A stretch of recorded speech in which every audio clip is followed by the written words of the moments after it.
জনতার এমপির আগমন, জনতার এমপির আগমন, আল্লামা মুফতি গিয়াসউদ্দিন আত্তাহারী হুজুরের আগমন, মহেশখালীবাসীর পক্ষ থেকে আমি দায়িত্বহীন ভাষায় কক্সবাজার পেকুয়া মহেশখালী কুতুবদিয়া দায়িত্বহীন কণ্ঠে দেশবাসীকে জানাতে চাই, আমি আপনাদের কাছে জানতে চাই, আমাদের আল্লামা শহীদ নূর ইসলাম ফারুকীর প্রাণের কি কোনো মূল্য নাই? আমাদের খাজা বাকি বিল্লাহর কি কোনো মূল্য নাই? আমাদের মাওলানা রইসউদ্দিনের প্রাণের কি কোনো মূল্য নাই? অনতি বিলম্বে আপনাদের সকলকে আহলুস সুন্নাত ওয়াল জামাতের যেই সমস্ত মানুষদেরকে নির্মমভাবে পৈশাচিকভাবে হত্যা করা হয়েছে, অনতি বিলম্বে দিব্যি ঘুরে ফেরা ঘাতক হায়নাদেরকে অনতি বিলম্বে গ্রেফতার করে সর্বোচ্চ শাস্তির কার্যকর করতে হবে।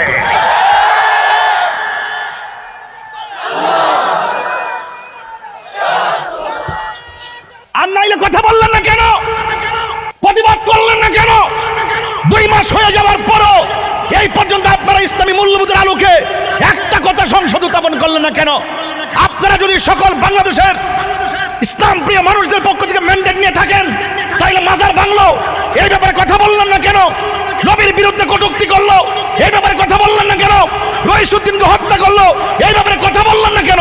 তার মানে বুঝতে হবে আপনাদের মুখে ইসলাম আছে, অন্তরে ইসলাম নাই। আমার অন্য কোনো কিছু নিয়ে আফসোস নাই, আমি অত্যন্ত সার্থক হব শুধু সুন্নিরা যদি এক হয়ে যায়। এক হানজালা কথা বলছে, সে যে কোনো অঙ্গনের হোক, সারা বাংলাদেশের সুন্নি জনতা তাকে সমর্থন দিয়েছে। আমরা আমাদের নবীকে এত ভালোবাসি, নবীর পক্ষে কথা বলে কলিজাটা উজাড় হয়ে যায়।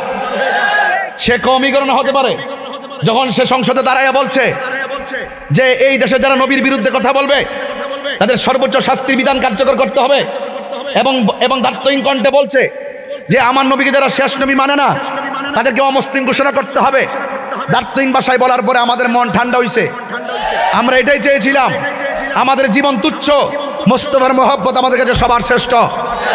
কিন্তু তার ডানে বামে সামনে পিছনে অনেক ইসলামী দলের লোকজন বসা ছিল, যারা ইসলাম কায়েম করতে চায়, যারা শরিয়া কায়েম করতে চায়, যারা তোর টিকিট দিদি পুরো সব ব্যস্ত বাড়াই দিছিল। হ্যাঁ, আমি ভাবছিলাম যখন হানজালাই বক্তব্য দিছে, আমি মনে মনে ভেবেছিলাম যে ওই সমস্ত ধর্ম যারা ধর্মের নামে কথা বলেছে, যারা বলেছে আমরা ইসলাম প্রিয়, তারা মনে হয় টেবিল থাপড়ায় ভাঙ্গে ফেলাইব। দেখলাম যে একটা কথাও বলে নাই। তার মানে বুঝতে হবে নবী বড় জিনিস না, নবীকে ইউজ করে, ইসলামকে ইউজ করে তারা এই দেশ এবং দেশের মানুষের বিপরীত অবস্থা নিতে চায়। বন্ধু, আমি ওয়াজ শুরু করে দিয়েছি, আর ডানে বামে যাওয়া যাবে না রে বাবা। যদি পারেন একটু চোখের পানি ফেলে বাড়িতে যাবেন। আমি কিন্তু যাই বলি না কেন কাউরে আমি আঘাত করছি না, আমি শুধু ওই কথা বলতে চাই ভাই রে, একদিন যেহেতু মইরাই যাবেন, দুনিয়ার স্বার্থের জন্য কত মুনাফিকি করবেন, দুনিয়ার স্বার্থের জন্য কত সত্যকে আড়াল করবেন, দুনিয়াদারির জন্য কত নিজের ব্যক্তিত্বকে জলাঞ্জলি দিবেন। কথা কনা ঠিক কিনা? আমি কাউকে আঘাত দেওয়া উদ্দেশ্য নয়। আমার বাপও যদি নবীর বিরুদ্ধে বলে আমি বলবো, আমি ছাড়বো না। আমার বাবার চাইতে নবীর দাম কম না বেশি? এই জন্য আমি বলেছিলাম যখন মানুষ ফুলসিরাতের উপরে উঠবে তখন বলবে তোমার ইমানের হিসাব দাও। সে বলবে আল্লাহ তোমাকে আমরা এক বলে জানি। একটু আওয়াজ করে বলুন আল্লাহ কি 2 জন না 1 জন? সবাই আমার সাথে পড়ুন, কুল হুয়াল্লাহু আহাদ আল্লাহুস সামাদ লাম ইয়ালিদ ওয়া লাম ইউলাদ ওয়া লাম ইয়াকুল লাহু কুফুয়ান আহাদ। এই সূরাটা সবাই পড়তে হবে। কুল হুয়াল্লাহু আহাদ লাম ইয়ালিদ ওয়া লাম ইউলাদ ওয়া লাম ইয়াকুল লাহু কুফুয়ান আহাদ। আরেকবার পড়েন ভাইরা আমার, কুল হুয়াল্লাহু আহাদ لم يلد ولم يولد ولم يكن له كفوا أحد। জোরে জোরে কি আল্লাহু আকবার বলা যাবে না? কয়বার বললাম? হাদিস শরীফের মধ্যে এসেছে কেউ যদি সূরা ইখলাস একবার পড়ে কোরআনের 30 পারার মধ্যে 10 পারা সওয়াব দেওয়া হবে, 22 বার পড়লে 20 পারা খতমের সওয়াব দেওয়া হবে, 3 বার যদি পড়েন রে বাবা তাহার আমল নামায় গোটা 1 খতম কোরআন তেলাওয়াতের সওয়াব দেওয়া হবে। ও মুরব্বি আব্বা, একটু সূরা ইখলাসটা বেশি বেশি করে পড়বেন। ও যুবক ভাইয়েরা, প্রতি ওয়াক্ত নামাজের মধ্যে সূরা ইখলাস রাখবেন। ও আমার আম্মারা, যেই বাসায় খাওয়া দাওয়া করলাম এরা দেখলাম অনেকে ভক্ত, অনেক আগ্রহের সাথে অনেক অনেক বেশি রান্না বান্না করে আমাদেরকে মেহমানদারি করেছেন। অনেক মকসুদ আছে, আল্লাহ যেন এদের মকসুদটা পূরণ করে দেয়। ও যুবকের দল, ও আমার মা, প্রতিটা ওয়াক্ত নামাজের ভিতরে অন্তত পক্ষে সূরা ইখলাসটা রাখবেন। এটা ছিল মা ফাতেমার অভ্যাস। মা ফাতেমাকে আমার নবী জিজ্ঞাসা করে, ফাতেমা তুমি এমনভাবে সূরা ইখলাস বেশি বেশি পড়ো কেন? মা ফাতেমা বলেন, ইয়া রাসূলুল্লাহ, ইয়া হাবিবাল্লাহ, নবী গো এই সূরাটারে আমি বড় ভালোবাসি। আমার নবী, আপনার নবী বলেন, ফাতেমা এই সূরাটা যারা কিয়ামত পর্যন্ত মহব্বত করে তেলাওয়াত করবে, সকালে 10 বার পড়বে, সন্ধ্যা বেলায় 10 বার পড়বে, আমার আল্লাহ রাব্বুল আলামিন পাঠকদের জন্য জান্নাতের ভিতরে আলাদা করে বালাখানা বানায়া দিবে। শুধুমাত্র তাই নয়, আমার নবী, আপনার নবী বলেন, কেউ যদি সূরা ফাতিহাকে বেশি বেশি মহব্বত করে, আমার নবী, আপনার নবী বলেন, সে যখন তেলাওয়াত করবে শুধুমাত্র তার নিজের সওয়াব হবে না, এই তেলাওয়াতকারীর উসিলায় তার আব্বা আম্মার গুনাহ পর্যন্ত আল্লাহ মাফ করে দিবে। শুধুমাত্র তাই নয়, সে একদিন যদি মারা যাবে, আজকে যারা হাজির হয়েছেন, হাজার হাজার মানুষ যারা মাহফিলে এসেছেন, আমি মহেশখালীর জন্য নতুন না, গতবার আমি 3 তারিখে না 4 তারিখে এসে গেছি মহেশখালী। আমি কিন্তু নতুন না, এই মাসের 25 তারিখে পেকুয়াতে আসবো ইনশাল্লাহ। ও বন্ধু, আমি নতুন না, শুধু একটা কথা বলতে চাই, এই মাহফিলে যারা হাজির হইলাম, না জানে কার নামটা আল্লাহ আগে লিখে রাখছে দুনিয়ার থেকে চলে যাবে। যদি আমি জানতাম আমি চলে যাব, ওয়াজ মাহফিলে বন্ধ কইরা ঘরের ভিতরে দরজা লাগাইয়া আমার রবের ইবাদতে মশগুল হয়ে যাইতাম। না জানি কার আগে কে কখনো মারা যায় কেউ বলতে পারি না। কেউ দিনে মারা যাবে, কেউ রাতে মারা যাবে, কেউ সকালে মারা যাবে, কেউ বিকেলে মারা যাবে, কেউ রাত্রে মারা যাবে, কেউ সন্ধ্যায় মারা যাবে, কেউ দেশে মারা যাবে, কেউ বিদেশে মারা যাবে। এটাই হলো পৃথিবীর বাস্তবতা। কে আগে মারা যায় কেউ বলতে পারি না। যেদিনই মরে যাই না কেন, পুলসিরাতের গেইটের মধ্যে আমাদেরকে যাওয়া লাগবে। এবার বান্দারা, আল্লাহ রাব্বুল আলামিন হাবিব বলতেছেন, পৃথিবীর মানুষ, তোমরা যারা সূরা ইখলাসটা মনোযোগের সাথে পড়বা, তুমি যেদিন মারা যাইবা, তোমার জানাজার ভিতরে আপনজনরা সারি বাইন্দা যাইব, ভাই যাইব, দাদা যাইব, বাবা যাইব, বন্ধু বান্ধব সবাই মহেশখালী কুতুবদিয়ার বিভিন্ন ঈদগার মাঠে হাজির হয়ে যাবে। বন্ধু, একদিন হয়তো আমি চলে যাব, আমার জানাজার ভিতরে অনেক মানুষ শরীক হয়ে যাবে। আমাদের এমপি মহোদয়, আমার ভাই ফরিদ ভাই চলে যেতে পারে। একদিন না, এই যে 2টা পাশে চেয়ারে বসে আছি, একদিন না জানি কোন দিন কার অ্যাবসেন্সে এই চেয়ারটা খালি হয়ে যায়, কেউ বলতে পারি না। জানাজার ময়দানে হাজার হাজার মানুষ উপস্থিত হয়ে যাবে।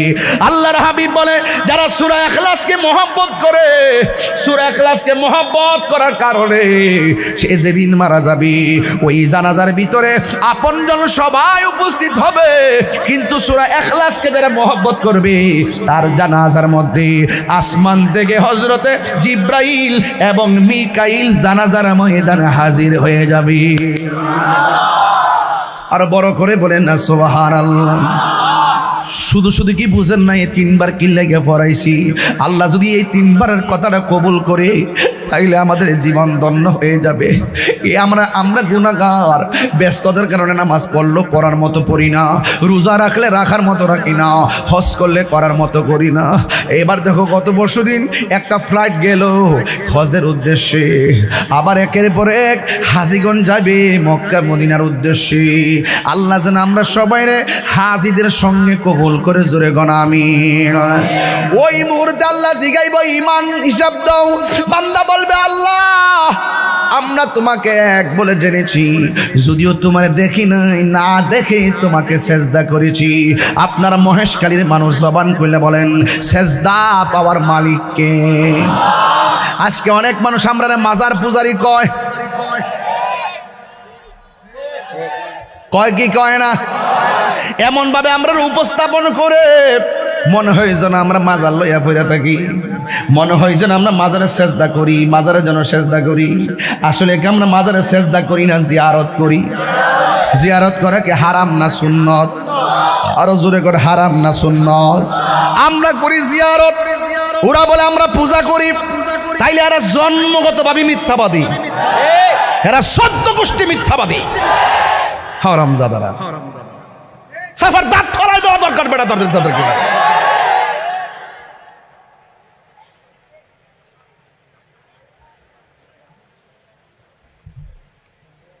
এমন ভাবে ওয়াজ করি, দার্থহীন ভাষায় বলি, এবং এত স্পষ্ট কনসেপ্ট ক্লিয়ার করার পরও আঙ্গুল ধরে ধরে আমাদেরকে মাজার পূজারি।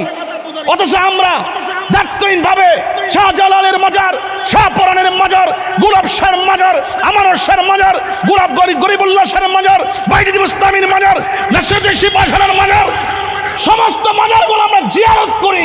আর ওরা বলে আমরা পূজা করি। সুন্নাত তরিকাকে যারা পূজার সঙ্গে তুলনা করে তাদের জন্মে বেজাল আছে। মুফতি গিয়াসউদ্দিন আতাহারি হুজুরের আগমন মহেশখালীবাসীর পক্ষ থেকে, মধ্যম জাগিরা গোনাবাসীর পক্ষ থেকে আপনারা দয়া করে গতি শৃঙ্খলা করবেন। আল্লামা জনাব হযরতে মাওলানা মুফতি গিয়াসউদ্দিন আতাহারি মাদ্দাজিলুল আলী, আমি হুজুরকে হুজুরের মূল্যবান তাকরীর শুরু করার জন্য মাহফিল কমিটির পক্ষ থেকে দত্ত আহ্বান জানাচ্ছি। আসসালামু আলাইকুম ওয়া রাহমাতুল্লাহ। আসসালামু আলাইকুম ওয়া রাহমাতুল্লাহি ওয়া বারাকাতুহু। সালাতু ওয়াসসালামু আলাইকা ইয়া রাসূলুল্লাহ।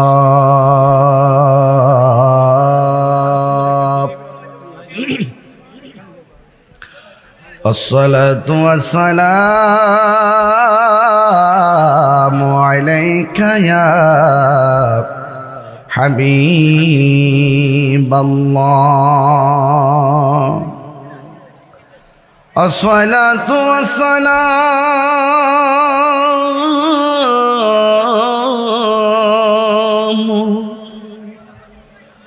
আলাইকা ইয়া শাফিআল মুযনিবিন। الصلاة والسلام عليك يا رحمة للعالمين. الحمد لله، الحمد لله حمدا حمدا، والشكر لله شكرا شكرا، الذي خلقنا ورزقنا لا تأخذه سنة ولا نوم، والصلاة والسلام على أشرف الأنبياء والمرسلين، وعلى آله وأصحابه وأزواجه وذريته أجمعين، الذي أرسله بالحق بشيرا ونذيرا وداعيا إلى الله بإذنه وسراجا منيرا. إن الله وملائكته يصلون على النبي يا আইয়ুহাল্লাযীনা আমানু সাল্লু আলাইহি ওয়া সাল্লিমু তাসলিমা আল্লাহুম্মা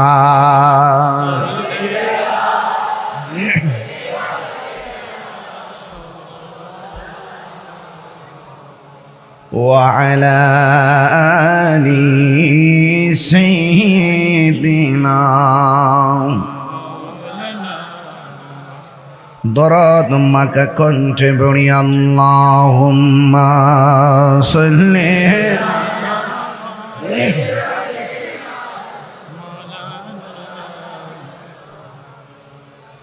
وعلى آل سيدنا तेरी नस्ल पाक में है बाचा बाचा नूर का तू है आईनी नूर तेरा सब घराना नूर का अल्लाहुम्मा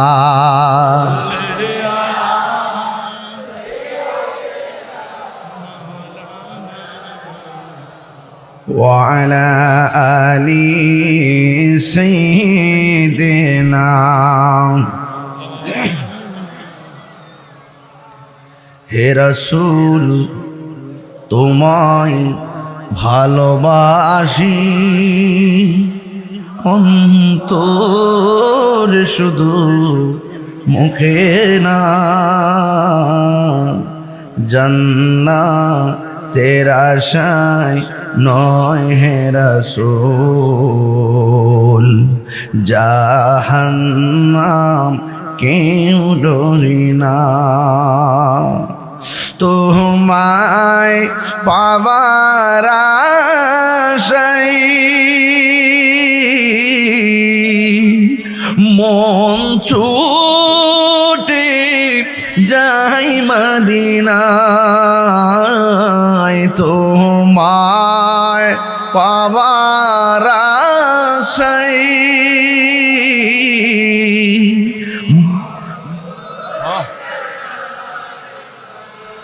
মহেশকালী প্রেমিকদের সুর যদি শুনে থাকো একবার দিদার দাও না হে রাসূল তোমায় ভালো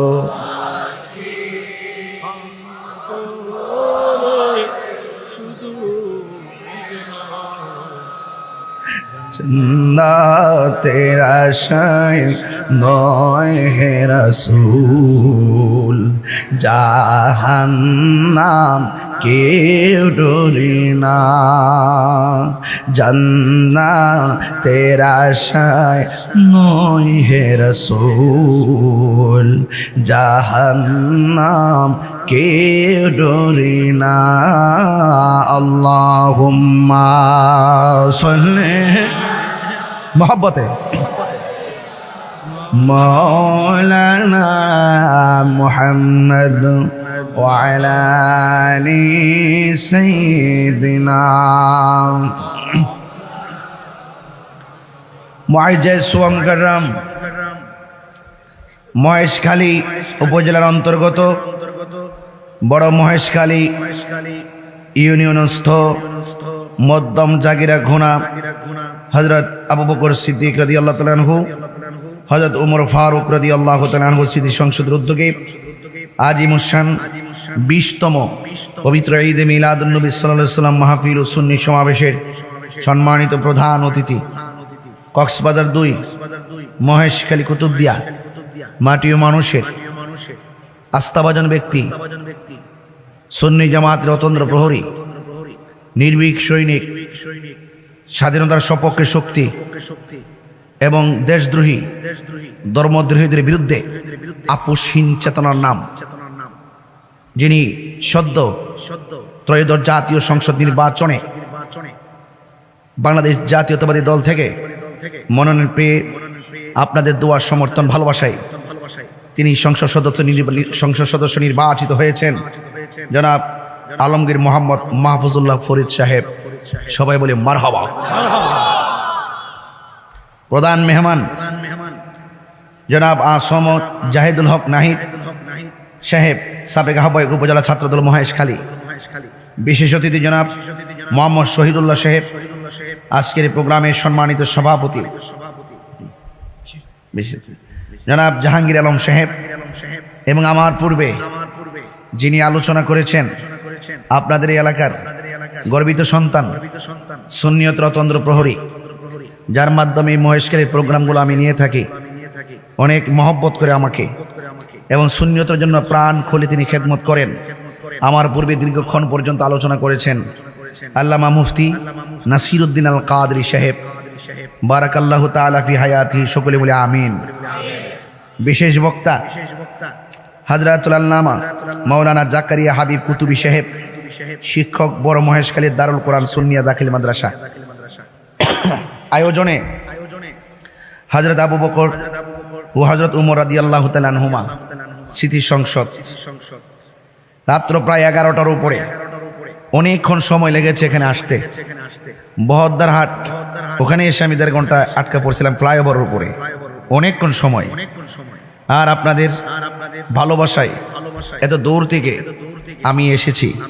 আপনাদের উপস্থিতি দেখে আমি অত্যন্ত অভিভূত, অনেক উচ্ছ্বসিত যে আপনারা এই প্রখর ব্যস্ততার ভিতরেও এই রাত্রেবেলা বৈরী আবহাওয়াকে উপেক্ষা করে মাহফিলে এসে উপস্থিত হয়েছেন।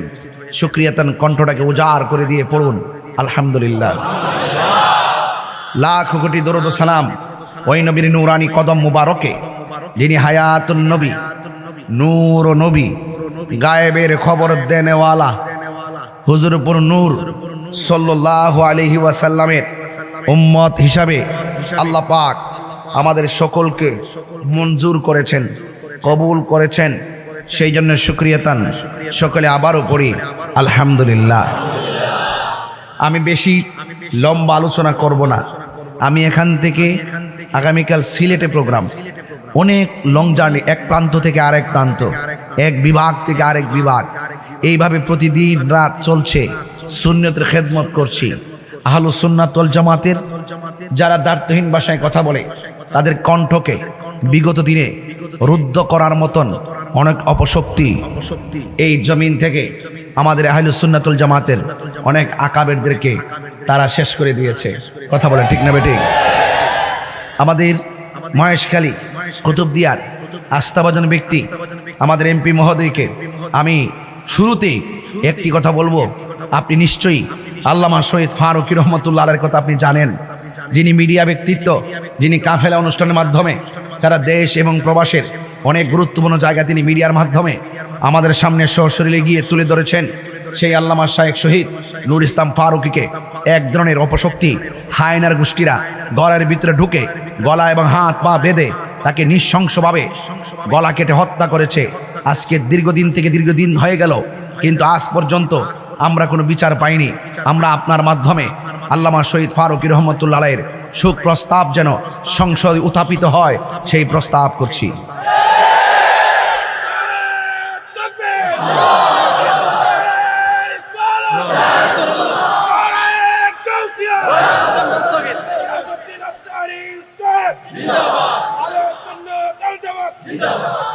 আমাদের কাছে প্রত্যেকটা প্রাণের দাম অনেক বেশি। সে গরিব হোক, বড়লোক হোক, সাদা হোক, কালো হোক, ধনী হোক, দরিদ্র হোক, আমরা মনে করি প্রত্যেকটা প্রাণ সম্মানী, প্রত্যেকটা প্রাণ মূল্যবান। আমরা যখন দেখেছি বিগত 5 আগস্টের পরে মসজিদের ইমাম মৌলানা রইসুদ্দিনকে ওপেন মব ভায়োলেন্সের মাধ্যমে হত্যা করা হয়েছে, আমরা রাজপথে আন্দোলন করেছি। বিগত 1 বছর হয়ে গেল এই আসামিরা দিব্যি ঘুরে ফিরে বেড়াচ্ছে। আজকে এমুক মারা গেলে বিচারের দাবিতে রাজপথ উত্তাল করা হয়। আমি আপনাদের কাছে জানতে চাই, আমাদের আল্লামা শহীদ নূর ইসলাম ফারুকীর প্রাণের কি কোনো মূল্য নাই? আমাদের খাজা বাকি বিল্লাহর কি কোনো মূল্য নাই? আমাদের মাওলানা রইসুদ্দিনের প্রাণের কি কোনো মূল্য নাই? আমি দায়িত্বহীন ভাষায় কক্সবাজার পেকুয়া মহেশখালী কুতুবদিয়া দায়িত্বহীন কণ্ঠে দেশবাসীকে জানাতে চাই, অনতি বিলম্বে আপনাদের সকলকে আহলে সুন্নাত ওয়াল জামাতের যেই সমস্ত মানুষদেরকে নির্মমভাবে পৈশাচিকভাবে হত্যা করা হয়েছে, অনতি বিলম্বে দিব্যি ঘুরে ফেরা ঘাতক হায়নাদেরকে অনতি বিলম্বে গ্রেফতার করে সর্বোচ্চ শাস্তির কার্যকর করতে হবে।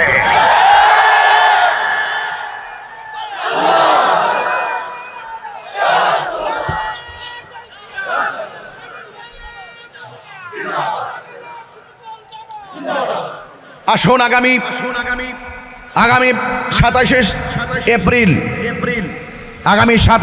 জাতীয় প্রেস ক্লাবে মসজিদের ইমাম মাওলানা রইসউদ্দিনের হত্যাকারীদের সর্বোচ্চ শাস্তির বিচারের দাবিতে আহলে সুন্নাত ওয়াল জামাতের পক্ষ থেকে আমাদের সকল সংগঠন পর্যন্ত সবার একান্ত ঐকান্তিক উপস্থিতিতে আমরা প্রতিবাদ মিছিল করব।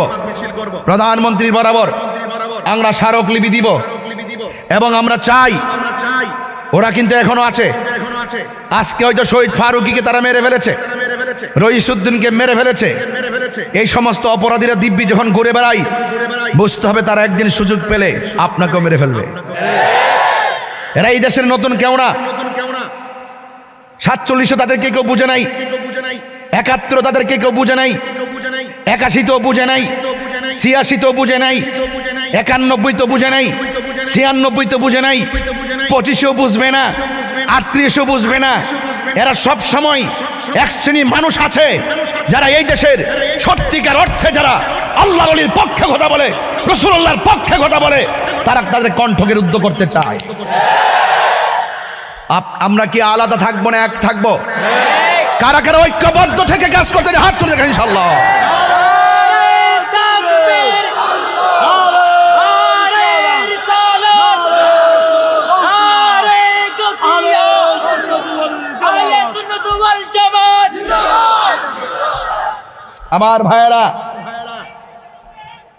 আমার ভাইয়েরা আপনারা হতাশ হবেন না। আমাদের রইসউদ্দিনের রক্ত আসলেই ইনশাআল্লাহ বৃথা যাবে না। এক মাকে কিন্তু শীত যায় না। আরে বিচার উপর দিকে হবে, অপেক্ষা করো। আমরা মোমেন, আমরা বলি আল্লাহকে মহব্বত করি, নবীজিকে মহব্বত করি, সাহাবায়ে কেরামকে মহব্বত করি, আহলে বাইতকে মহব্বত করি, পাকে পাঞ্জাতনকে মহব্বত করি, জশ্নে জুলুস পালন করি, ফাতিহা করি, ইসালে সওয়াব করি, জশ্নে জুলুস করি, মাজার জিয়ারত করি। ইনশাআল্লাহ চলছে, চলবে। এটাই হলো সঠিক পথ, আহলে সুন্নাত ওয়াল জামাতের পথ, শান্তির পথ, শান্তির পথ। এখন ঘরে বসে থাকার সময় নাই, এখন ঘরের কোনায় বসে থাকার সময় নাই। এখন আমাদের দাবি আমরা আদায় করতে হবে। নম্র ভাষায় থাকলে অনেকে দুর্বল মনে করে। আপনারা ইনশাআল্লাহ যদি থমকে যান তাহলে শেষ। আর বাতিল অপশক্তির বিপরীতে যদি দাঁড়িয়ে যান সাহস করে, তবেই আপনি বাংলাদেশ। ওয়ালা তাহিনু ওয়ালা তাহজানু ওয়া আনতুমুল আ'লাউনা ইন কুনতুম মুমিনিন। আল্লাহ বলছেন নিরাশ হয়ো না, হতাশ হয়ো না, বিজয় তোমারই হবে যদি তুমি মুমিন হতে পারো। আমরা কি বেঈমান না মুমিন? একটা সিরাত আছে না নাই? আমরা কি বাঁকা পথে না সোজা পথে? সোজা পথের নাম কি? ইহদিনাস সিরাতাল, যেরকম নাম মারহাবা। সিরাত মানে রাস্তা, সিরাত মানে কি? অনেকে মুখে আছে সিরাত কিন্তু ভিতরে বাঁকা। মুখে আছে ইসলাম, ভিতরে কিছুই নাই। কথা বলেন ঠিক না বেঠিক? এখন আর শরিয়ার কথা কয় না, এখন আর নবীর পক্ষে আর কথা কয় না, এখন শুধু চাই ক্ষমতা। কইব ক্ষমতা না জনতা? না, ঠিক আছে তো। আল্লাহ মাজার ভাঙ্গা কেউ ক্ষমতা, খোদার গজব পর্ব। 97টা মাজার মাংস আমাদের এমপি মহোদয়কে বলে দিলাম। এগুলো আপনি বলবেন, কোটি কোটি সুন্নি জনতা আপনার সাথে আছে। এদেশে ইসলাম আনছে আল্লাহর ওলিগণ, 53 স্বাধীনতা 53 বছর পর এই বছর আমরা কোনোদিন দেখি নাই কোনো আল্লাহর মাঝের একটা ফুলের টুকা দিছে। যারা দিছে তারা কারা? এখনো ফেসবুকের পাতায় ঘুরতেছে, এখনো ইউটিউবে ঘুরতেছে। তদন্তের নামে বাহানা না করে আমি বলবো তরিকা বান্ধব, অলি বান্ধব আমাদের এমপি মহোদয় এগুলো তুলে ধরবেন, ইনশাল্লাহ আমরা আছি আপনার সাথে। হকের এক হানজালা কথা বলছে, সে যেই কোন অঙ্গনের হোক, সারা বাংলাদেশের সুন্নি জনতা তাকে সমর্থন দিয়েছে। আমরা আমাদের নবীকে এত ভালোবাসি, নবীর পক্ষে কথা বলে কলিজাটা উজাড় হয়ে যায়। সে কওমীকরণ হতে পারে যখন সে সংসদে দাঁড়ায় বলছে যে এই দেশে যারা নবীর বিরুদ্ধে কথা বলবে তাদের সর্বোচ্চ শাস্তির বিধান কার্যকর করতে হবে, এবং দার্থহীন কণ্ঠে বলছে যে আমার নবীকে যারা শেষ নবী মানে না তাদেরকে অমুসলিম ঘোষণা করতে হবে। দার্থহীন ভাষায় বলার পরে আমাদের মন ঠান্ডা হইছে। আমরা এটাই চেয়েছিলাম, আমাদের জীবন তুচ্ছ, মোস্তফার মহব্বত আমাদের কাছে সবার শ্রেষ্ঠ। কিন্তু তার ডানে বামে সামনে পিছনে অনেক ইসলামী দলের লোকজন বসা ছিল, যারা ইসলাম কায়েম করতে চায়, যারা শরিয়া কায়েম করতে চায়, যারা তো টিকিট দিদি পুরো সব ব্যস্ত পাঠিয়ে দিছিল। হ্যাঁ, আমি ভাবছিলাম যখন হানজালাই বক্তব্য দিছে, আমি মনে মনে ভেবেছিলাম যে ওই সমস্ত ধর্ম যারা ধর্মের নামে কথা বলেছে, যারা বলেছে আমরা ইসলাম প্রিয়, তারা মনে হয় টেবিল থাপড়ায় ভাঙ্গে ফেলাইব। দেখলাম যে একটা কথাও বলে নাই। তার মানে বুঝতে হবে নবী বড় জিনিস না, নবীকে ইউজ করে, ইসলামকে ইউজ করে তারা এই দেশ এবং দেশের মানুষের বিপরীত অবস্থা নিতে চায়। আর নাইলে কথা বললেন না কেন? প্রতিবাদ করলেন না কেন? 2 মাস হয়ে যাওয়ার পরও এই পর্যন্ত আপনারা ইসলামী মূল্যবোধের আলোকে একটা কথা সংসদ উত্থাপন করলেন না কেন? আপনারা যদি সকল বাংলাদেশের ইসলাম প্রিয় মানুষদের পক্ষ থেকে ম্যান্ডেট নিয়ে থাকেন, তাইলে মাজার ভাঙলো, এই ব্যাপারে কথা বললেন না কেন? নবীর বিরুদ্ধে কটূক্তি করলো, এই ব্যাপারে কথা বললেন না কেন? রইসুদ্দিনকে হত্যা করলো, এই ব্যাপারে কথা বললেন না কেন?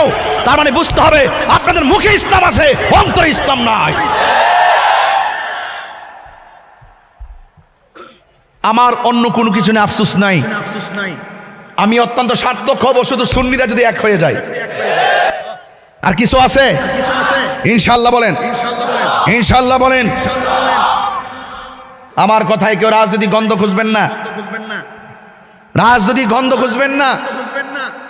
আমি বলবো যারা সুন্দর করে ধর্মের কথা বলেন, এদের নাটক দেখতে দেখতে জনগণ অতিষ্ঠ হয়ে গেছে। কথা কি সঠিক? এই জন্য বলুন ইজ্জতের মালিক কে? জাহান্নামের উপর একটা রাস্তা হবে কি না? বলেন না কেন? জাহান্নামের উপর একটা রাস্তা হবে কি না? রাস্তার নাম কি? বলেন না, রাস্তার নাম কি? এখানে শুধু আমরাই উঠবো, আর কি উঠতো না? হিন্দু, খ্রিস্টান, বৌদ্ধ, নাসারা, মুসলমান, যত দল বিদল আছে সবাই উঠবে ওই রাস্তায়। উঠার পর আল্লাহ বলবেন পার হও। সেই দিনটা কিন্তু অপেক্ষা করতেছে। জুলুম করবেন না, জেনে সত্যকে গোপন করবেন না।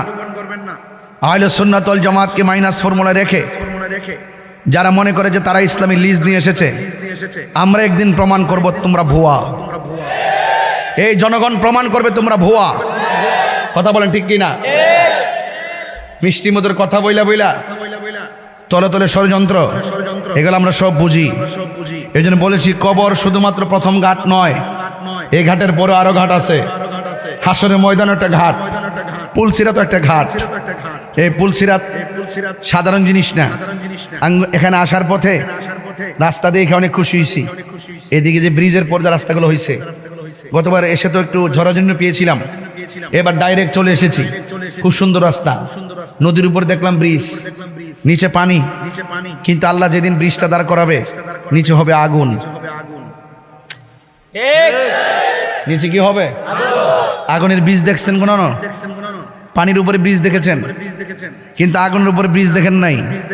আগুনের উপরে ব্রিজ হবে। এই ব্রিজটা কিন্তু আমাদের এটার মতন মোটা হবে না, চুলের চাইতে চিকন হবে, হীরার চাইতে দাঁড়ালো হবে। নিচে থাকবে জাহান্নামের আগুন, আর আগুনটা লাল হবে না, আগুনটা হবে কালো। ওই যে আগুনটা হবে কালোবাজি, আগুনটা কালো হবে এবং কুচকুচ কালো হবে। রাস্তাটা হবে চিকন। বাবা আরেকটু সাউন্ড উঠাই দিও। রাস্তাটা হবে চিকন, হীরার চাইতে দাঁড়ালো, নিচে থাকবে আগুন, আগুনের রং হলো কালো। ও যুবক, একটা কথা বলি, বলেন মহেশখালীতে যখন চুলার মধ্যে আগুন ধরায়, আগুনের ধরায় লাকড়ি দিয়া, আগুন ধরায় বিভিন্ন কাঠ দিয়া, আগুন ধরায় খেরের কারি দিয়া, কিন্তু আল্লাহ রাব্বুল আলামিন বলেন ওয়াকুদুহান নাস ওয়াল হিজারা উইদ্দাত লিল কাফিরিন। হাসরের মাঠে যেই দিন পুলসিরাতটা কায়েম হবে, নিচে থাকবে আগুন, এই আগুনটা আল্লাহ ধরাবে মানুষ এবং পাথর দিয়া। রাসূল করিম সাল্লাল্লাহু আলাইহি ওয়াসাল্লাম বলেন এই আগুনটা অনেক তাপ হবে। এই আগুনটা কিন্তু আল্লাহ পাক প্রস্তুত করছেন উইদ্দাত লিল কাফিরিন, কাফেরদের জন্য। কিন্তু আল্লাহ পাক কোরআনে বলছেন এই জাহান্নামের নিচে থাকবে মুনাফিকরা। আঙ্গুদেশে মুনাফিক নাই? আরো জোরে আছে না নাই? আঙ্গুদেশে মুনাফিক আছে না নাই? উপরে ফিটফাট ভিতরে, মানে উপরে ফিটফাট ভিতরে এরকম মুনাফিক আমার জন্মের পরে এমন মুনাফিক দেখি নাই। ঠিক আছে কিনা? হ্যাঁ। এরপরে এই জাহান্নামীর নিচে একদম তলদেশে থাকবে মুনাফিকরা। আল্লাহর হাবিব সাল্লাল্লাহু আলাইহি ওয়াসাল্লাম একদিন সাহাবায়ে কেরামদেরকে নিয়ে বসে কথা বলছেন, হঠাৎ করে বিকট একটা আওয়াজ হলো। সাহাবায়ে কেরাম বলেন ইয়া রাসূলুল্লাহ, এত বিকট আওয়াজটা কোথায় থেকে হলো? বলুন মহেশখালীর মানুষ, কুতুবদিয়ার মানুষ, আওয়াজ করে বলুন আমার নবী জানার ক্ষমতা আছে না নাই? আসলে আছে। ক্ষমতা নবীর দিছে কে? এই নবীর এই কথাগুলো বলা কি অন্যায়?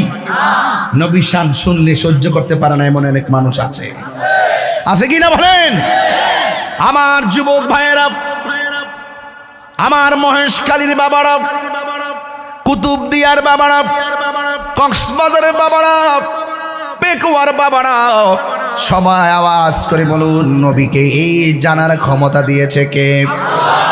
সাহাবায়ে কেরাম বলে ইয়া রাসূলুল্লাহ, ইয়া হাবিবাল্লাহ, নবী গো আপনাকে নিয়ে আমরা কথা বলতেছি, আমরা আপনার ও বয়ান শুনতেছি, ওয়াজ শুনতেছি। হঠাৎ করে আওয়াজটা কোথায় থেকে উঠলো?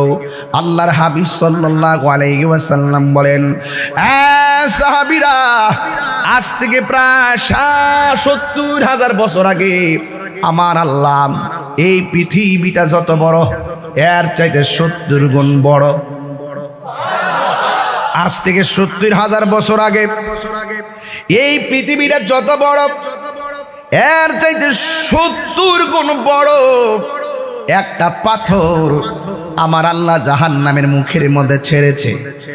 এই পাথরটা আজকে যাইয়া জাহান্নামের তলদেশে পড়েছে। কত গভীর হবে? ওই গভীর জাহান্নামের তলদেশে কে থাকবে? মুনাফিকরা থাকবে। আল্লাহ রাব্বুল আলামিন কোরআনে বলেছেন ইন্নাল মুনাফিকিনা ফিন দারকিল আসফালি মিনান নার। আল্লাহ রাব্বুল আলামিন বলেন ওই জাহান্নামের সর্বনিম্ন স্তরে মুনাফিকরা থাকবে। এই জন্য সুন্নিরা যাই করুক না করুক কিন্তু কোনোদিন মুনাফিকি করে না। আমাদের একটা আদর্শ আছে না নাই? আরো জোরে বলো আছে না নাই? এবার মুনাফিকরা জাহান্নামের সর্বনিম্ন স্তরে থাকবে। এখন প্রশ্ন হলো হুজুর মুনাফিক অর্থ কি?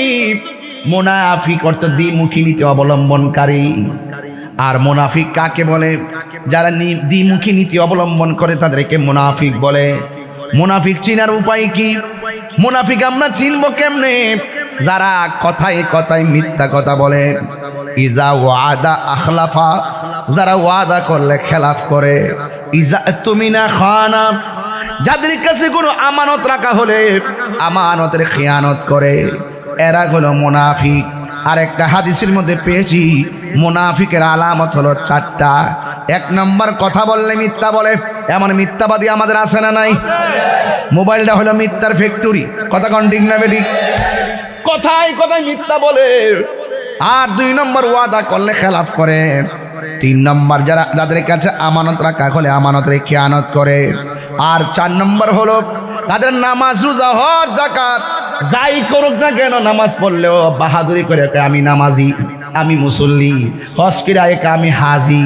এইরকম ভাবে যারা আমল নিয়ে তাকাব্বুরি করে এদেরকেও মুনাফিক বলা হয়। ইবাদত কোনো মানুষকে দেখাইবার জন্য না, একজনকে সন্তুষ্টি করার জন্যে। জবান খুলে বলুন তিনি কে? আল্লাহু আকবার বলেন না কেন?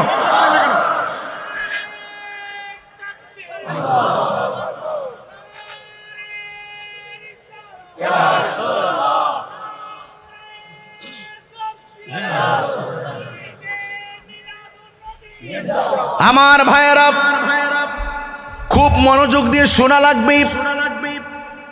আমার নবী, আপনার নবী রহমাতুল লিল আলামিন, তিনি বলছেন জাহান্নামীর উপরে যখন বৃষ্টিটা দেওয়া হবে সেদিন বোঝা যাবে কে আসল আর কে নকল। দুনিয়াতে বাটফারি কইরা ছাড় পেলেও আল্লাহ ছাড় দেয় কিন্তু ছেড়ে দেয় না। কথা কোন ঠিক কিনা? আল্লাহ ছাড় দেয় কিন্তু ছেড়ে দেয়। আল্লাহ ধরা কি নরম না শক্ত? ইন্না বাতশা রাব্বিকা লাশাদীদ। আল্লাহর ধরা অনেক শক্ত। যুবক ভাইরা মনোযোগ দেন, মনোযোগ। ওয়াজ ইমোশনের জায়গা না, কিছু নেওয়ার জায়গা। এখন একটু কথা বলি ভিন্ন আঙ্গিকে, কারণ এখন সময়টা আগের মতো না। এখন সময়টা হলো আমাদের সুন্নিয়তকে তারা নস্যাৎ করে দেওয়ার জন্য ষড়যন্ত্র করছে।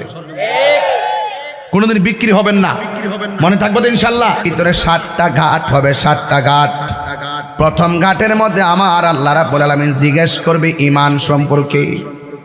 তাইলে বোঝা গেল আলা আলা ঈমান আলী মাল্লা মোহাব্বত আলা, যার অন্তরে নবীর মোহাব্বত নাই তার ঈমান নাই। যার ঈমান থাকবে না তার জাহান্নামের উপরে দিয়ে পুলসিরাতে পড়ে যাবে। পুলসিরাত কেটে কেটে জাহান্নামে পড়ে যাবে। বান্দারে জিগাইব, বান্দা ঈমান সম্পর্কে তুমি কিছু বলো। বান্দা বলবে আল্লাহ আমরা ঈমান আনছি তোমার উপরে, ঈমান আনছি তোমার বন্ধু নবীর উপরে, ঈমান আনছি নবী রাসূলদের উপরে, ঈমান এনেছি তাকদীরের উপরে, ঈমান এনেছি আখিরাতের উপরে, ঈমান এনেছি ফেরেশতাদের উপরে, ঈমান এনেছি আসমানি কিতাব সমূহের উপরে, ঈমান এনেছি আখিরাতের উপরে। এ বন্ধু গো, এখন হিসাবটা মিলায় দেখেন। প্রথম প্রশ্নটা হবে ঈমান নিয়া। আল্লাহ মানা নবী মানা নয়, নবী মানলেই আল্লাহ মানা হয়। এই ওয়াজ তো অনেকে বুঝে না, কই এটা কিভাবে?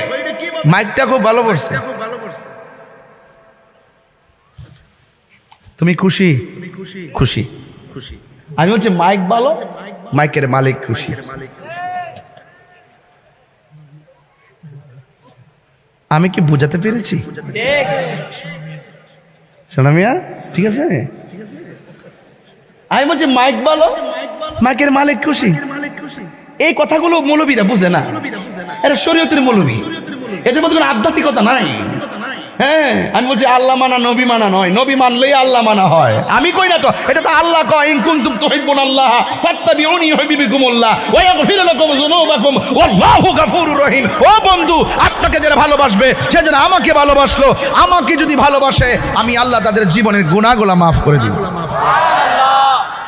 বড় করে কোন আল্লাহু আকবার। খুশি তুমি? হেডে হেডে হেডে হেডে।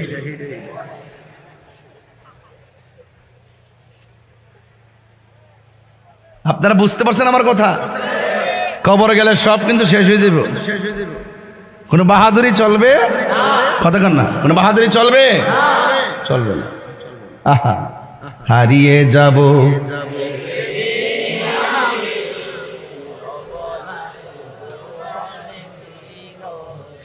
বাবাজান।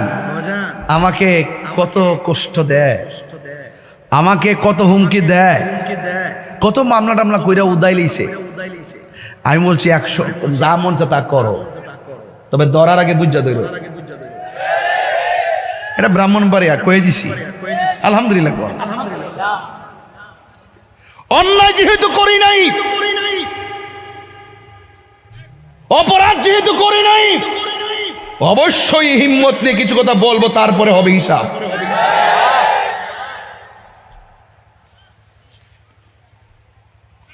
এই তুমি খুশি তো? ওকে।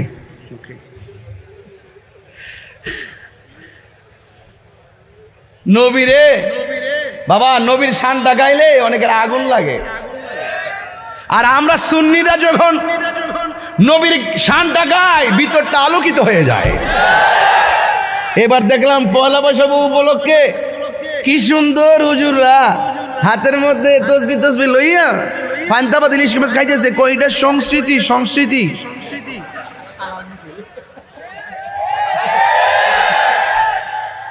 কত প্রকার বাটফার।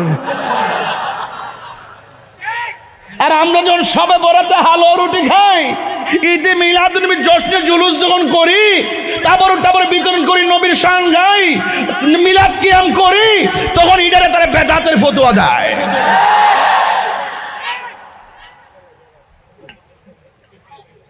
এই জন্য আমি এদেরকে বলছি, নাটক কম করো প্রিয়। সবার সামনে যাই করো, তাহিরির সামনে করো না। সবার পক্ষ থেকে আমি জবাব দিয়ে দেবো ইনশাল্লাহ। আপনারা ভরসা আছে তো ইনশাল্লাহ? ভরসা আছে তো ইনশাল্লাহ? পাইছেন তো মনের মতন এমপি। এমন এমপি মধ্যে আমরা হয়নি।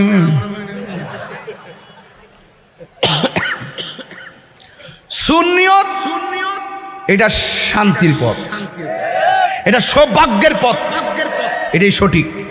দেশকে যারা ভালোবাসে, দেশের মানুষকে যারা ভালোবাসে, দেশের মাটিকে যারা ভালোবাসে, ধর্মকে যারা ভালোবাসে, ধর্মের নামে যারা ধর্মান্ধতা ছড়ায় না, ধর্মকে নিয়ে যারা বিভিন্ন ধরনের কলুষতা ছড়ায় না, এই সমস্ত মানুষগুলো প্রেক্ষাপট গিরে যথেষ্ট প্রাসঙ্গিক। তাদের ডাইনে থাকলে ভালো, বামে থাকলে ভালো। ভাষাটা একটু কঠিন করছি আর কি, হয়তো নাও বুঝতে পারেন। বলেন, হারিয়ে যাব একদিন আমি, রব নাই ভুবন চিরদিন। বলো হারিয়ে যাব, মাশাআল্লাহ। রব নাই ভুবন চিরদিন, ক্ষমা করে দিও তোমরা আমায়। বলো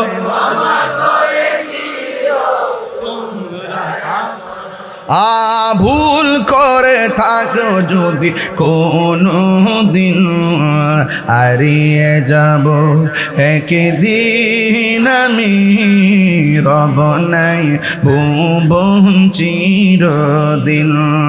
ক্ষমা করে দিও তোমরা আমায়। বলো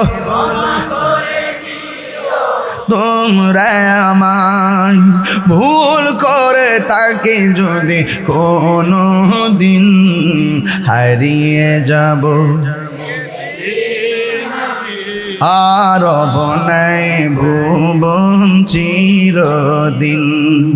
বাঁশি বাগানে বা গোরস্থানে হয়তো দিবে মোরে কবর, তোমরা আমায় যাবে ভুলে, রাখিবে না জানি কোনো খবর। বাঁশি বাগানে বা গোরস্থানে হয়তো দিবে মোরে কবর, তোমরা আমায় যাবে ভুলে, রাখিবে না জানি কোনো খবর। পড়বে কি মন আমার কথা, ফেলবে কি অস্ত্র কোনো দিন, হারিয়ে যাব রব নাই ভুবন চিরদিন। বলো হারিয়ে যাব একদিন আমি, রব নাই ভুবন চিরদিন। জুরি জুরি কি আল্লাহু আকবার বলা যাবে না? বন্ধু, আমি ওয়াজ শুরু করে দিয়েছি, আর ডানে বামে যাওয়া যাবে না রে বাবা, যদি পারেন একটু চোখের পানি ফেলে বাড়িতে যাবেন। আমি কিন্তু যাই বলি না কেন কাউরে আমি আঘাত করছি না, আমি শুধু ওই কথা বলতে চাই ভাই রে, একদিন যেহেতু মইরাই যাবেন, দুনিয়ার স্বার্থের জন্য কত মুনাফিকি করবেন, দুনিয়ার স্বার্থের জন্য কত সত্যকে আড়াল করবেন, দুনিয়াদারির জন্য কত নিজের ব্যক্তিত্বকে জলাঞ্জলি দিবেন। কথা কনা ঠিক কিনা? আমি কাউকে আঘাত দেওয়া উদ্দেশ্য নয়, আমার বাপও যদি নবীর বিরুদ্ধে বলে আমি বলবো, আমি ছাড়বো না। আমার বাবার চাইতে নবীর দাম কম না বেশি? এই জন্য আমি বলেছিলাম, যখন মানুষ ফুলসিরাতের উপরে উঠবে তখন বলবে তোমার ইমানের হিসাব দাও। সে বলবে আল্লাহ তোমাকে আমরা এক বলে জানি। একটু আওয়াজ করে বলুন, আল্লাহ কি দুইজন না একজন? সবাই আমার সাথে পড়ুন, কুল হুয়াল্লাহু আহাদ আল্লাহুস সামাদ লাম ইয়ালিদ ওয়া লাম ইউলাদ ওয়া লাম ইয়াকুল লাহু কুফুয়ান আহাদ। এই সূরাটা সবাই পড়তে হবে। কুল হুয়াল্লাহু আহাদ لم يلد ولم يولد ولم يكن له كفوا أحد। আরেকবার পড়েন ভাইরা আমার, قل هو الله أحد لم يلد ولم يولد ولم يكن له كفوا أحد। জোরে জোরে কি আল্লাহু আকবার বলা যাবে না? কয়বার বললাম? হাদিস শরীফের মধ্যে এসেছে, কেউ যদি সূরা ইখলাস একবার পড়ে কোরআনের 30 পারার মধ্যে 10 পারা সওয়াব দেওয়া হবে।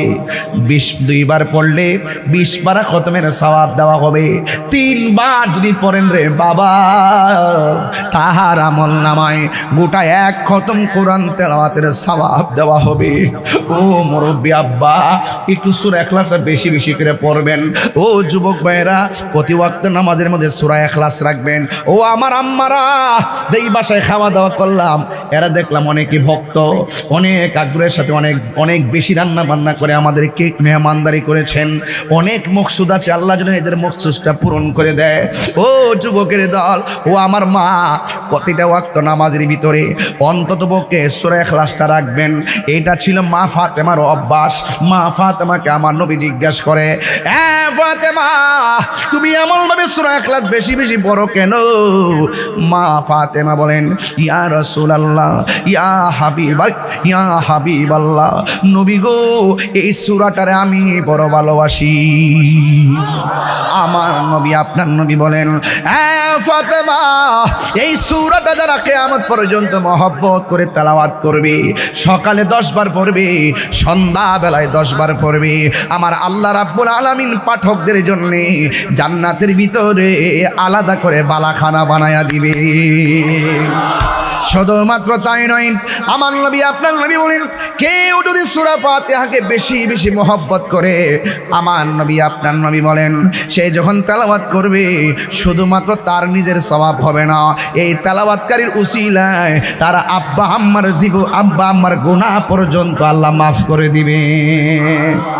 শুধুমাত্র তাই নয়, সে একদিন যদি মারা যাবে, আজকে যারা হাজির হয়েছেন, হাজার হাজার মানুষ যারা মাহফিলে এসেছেন, আমি মহেশখালীর জন্য নতুন না, গতবার আমি 3 তারিখে না 4 তারিখে এসে গেছি মহেশখালী। আমি কিন্তু নতুন না, এই মাসের 25 তারিখে পেকুয়াতে আসবো ইনশাল্লাহ। ও বন্ধু, আমি নতুন না, শুধু একটা কথা বলতে চাই, এই মাহফিলে যারা হাজির হইলাম, না জানে কার নামটা আল্লাহ আগে লিখে রাখছে দুনিয়া থেকে চলে যাবে। যদি আমি জানতাম আমি চলে যাব, ওয়াজ মাহফিলে বন্ধ কইরা ঘরের ভিতরে দরজা লাগাইয়া আমার রবের ইবাদতে মশগুল হইয়া যাইতাম। না জানি কার আগে কে কখনো মারা যায় কেউ বলতে পারি না। কেউ দিনে মারা যাবে, কেউ রাতে মারা যাবে, কেউ সকালে মারা যাবে, কেউ বিকেলে মারা যাবে, কেউ রাত্রে মারা যাবে, কেউ সন্ধ্যায় মারা যাবে, কেউ দেশে মারা যাবে, কেউ বিদেশে মারা যাবে। এটাই হলো পৃথিবীর বাস্তবতা। কে আগে মারা যায় কেউ বলতে পারি না। যেদিনই মরে যাই না কেন পুলসিরাতের গেটের মধ্যে আমাদেরকে যাওয়া লাগবে। এবার বান্দারা আল্লাহ রাব্বুল আলামিন হাবিব বলতেছেন, পৃথিবীর মানুষ তোমরা যারা সূরা ইখলাসটা মনোযোগের সাথে পড়বা, তুমি যেদিন মারা যাইবা তোমার জানাজার ভিতরে আপনজনরা সারি বাইন্দা যাইব, ভাই যাইব, দাদা যাইব, বাবা যাইব, বন্ধু বান্ধব সবাই মহেশখালী কুতুবদিয়ার বিভিন্ন ঈদগাহ মাঠে হাজির হয়ে যাবে। বন্ধু, একদিন হয়তো আমি চলে যাব, আমার জানাজার ভিতরে অনেক মানুষ শরীক হয়ে যাবে। আমাদের এমপি মহোদয়, আমার ভাই ফরিদ ভাই চলে যেতে পারে। একদিন না, এই যে দুইটা পাশে চেয়ারে বসে আছি, একদিন না জানি কোন দিন কার অ্যাবসেন্সে এই চেয়ারটা খালি হয়ে যায়, কেউ বলতে পারি না। জানাজার ময়দানে হাজার হাজার মানুষ উপস্থিত হয়ে যাবে।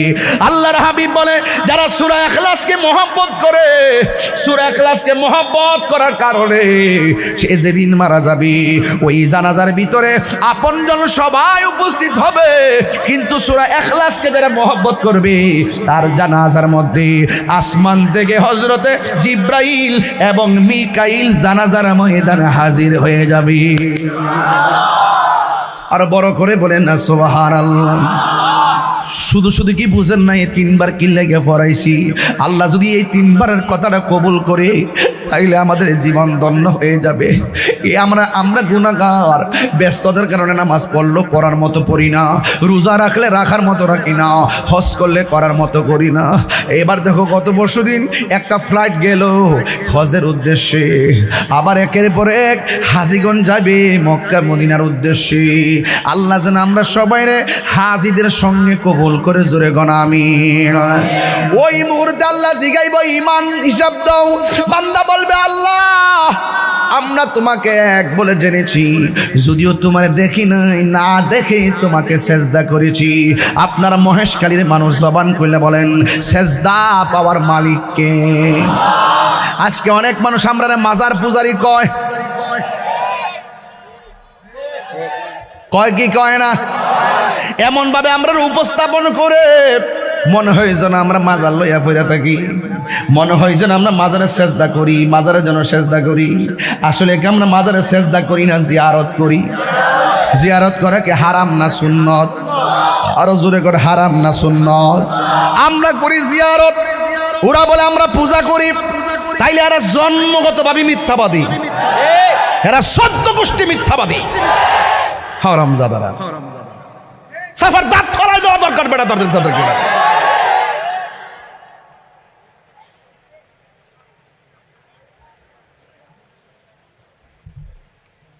এমন ভাবে ওয়াজ করি, দার্থহীন ভাষায় বলি, এবং এত স্পষ্ট কনসেপ্ট ক্লিয়ার করার পরও আঙ্গুল ধরে ধরে আমাদেরকে কয় মাজার পূজারি। অথচ আমরা দার্থহীন ভাবে শাহজালালের মাজার, শাহপরানের মাজার, গোলাপ শাহর মাজার, আমানত শাহর মাজার, গোলাপ গরিবুল্লাহ শাহর মাজার, বাইজিদ বুস্তামির মাজার, নাসিরুদ্দিন শিপা শাহর মাজার, সমস্ত মাজারগুলো আমরা জিয়ারত করি। আর ওরা বলে আমরা পূজা করি। সুন্নাত তরিকাকে যারা পূজার সঙ্গে তুলনা করে তাদের জন্মে ভেজাল আছে।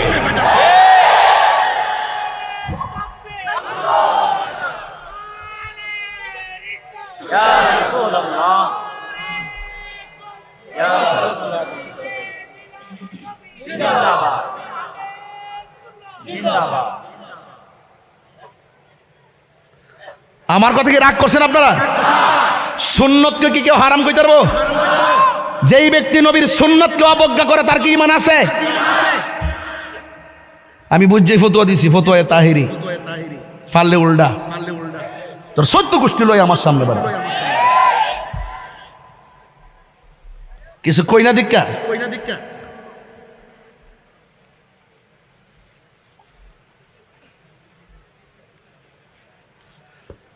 পোলা পান্ডি কই, আমার যুবকটি কই, যুবকগুলো কোথায় আছো তোমরা?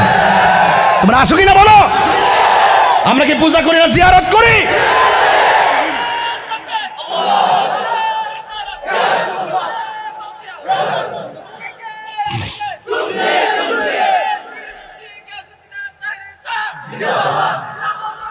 মাজার সুরক্ষা কমিটি করো, পাড়ায় পাড়ায়, মহল্লায় মহল্লায়, ইউনিয়নে ইউনিয়নে, উপজেলা ভিত্তিক, জেলা ভিত্তিক, রাষ্ট্রব্যাপী মাজার সুরক্ষা কমিটি করো। এবং মাজারকে যারা ভাঙ্গার জন্য আসবে তাদেরকে প্রতিরোধ কমিটি ত্রুটি তৈরি করো, দাঁত ভাঙা জবাব দেওয়া হবে ইনশাআল্লাহ। কথা বলেন ঠিক হবে?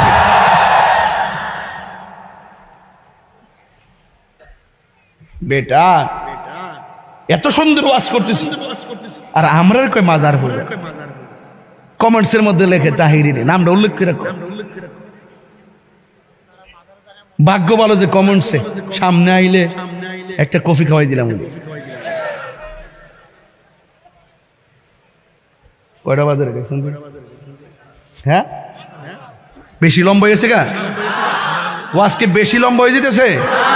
আপনার কি কষ্ট পাইতেছেন নাকি? আবার আর একটু সময় কি দিব আপনাদেরকে ইনশাল্লাহ? বলেন আল্লাহ কি দুইজন না একজন? আর আঙ্গুল দিল্লা করেন আল্লাহ কি দুইজন না একজন? আমরা কি আল্লাহ ছাড়া কাউকে সাজদা করি? সাজদা পাওয়ার মালিককে। আল্লাহ ছাড়া কারোর কাছে মাথা নত করি? মাথা নত করি কার কাছে? সাজদা পাওয়ার মালিককে।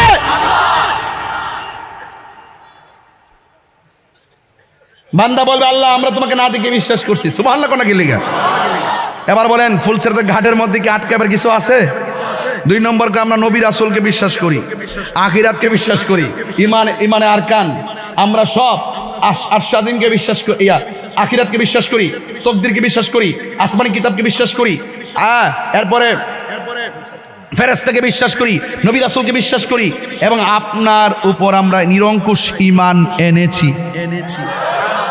ওয়া ইলাহুকুম ইলাহু ওয়াহিদুন লা ইলাহা ইল্লা হুয়ার রহমানুর রহিম।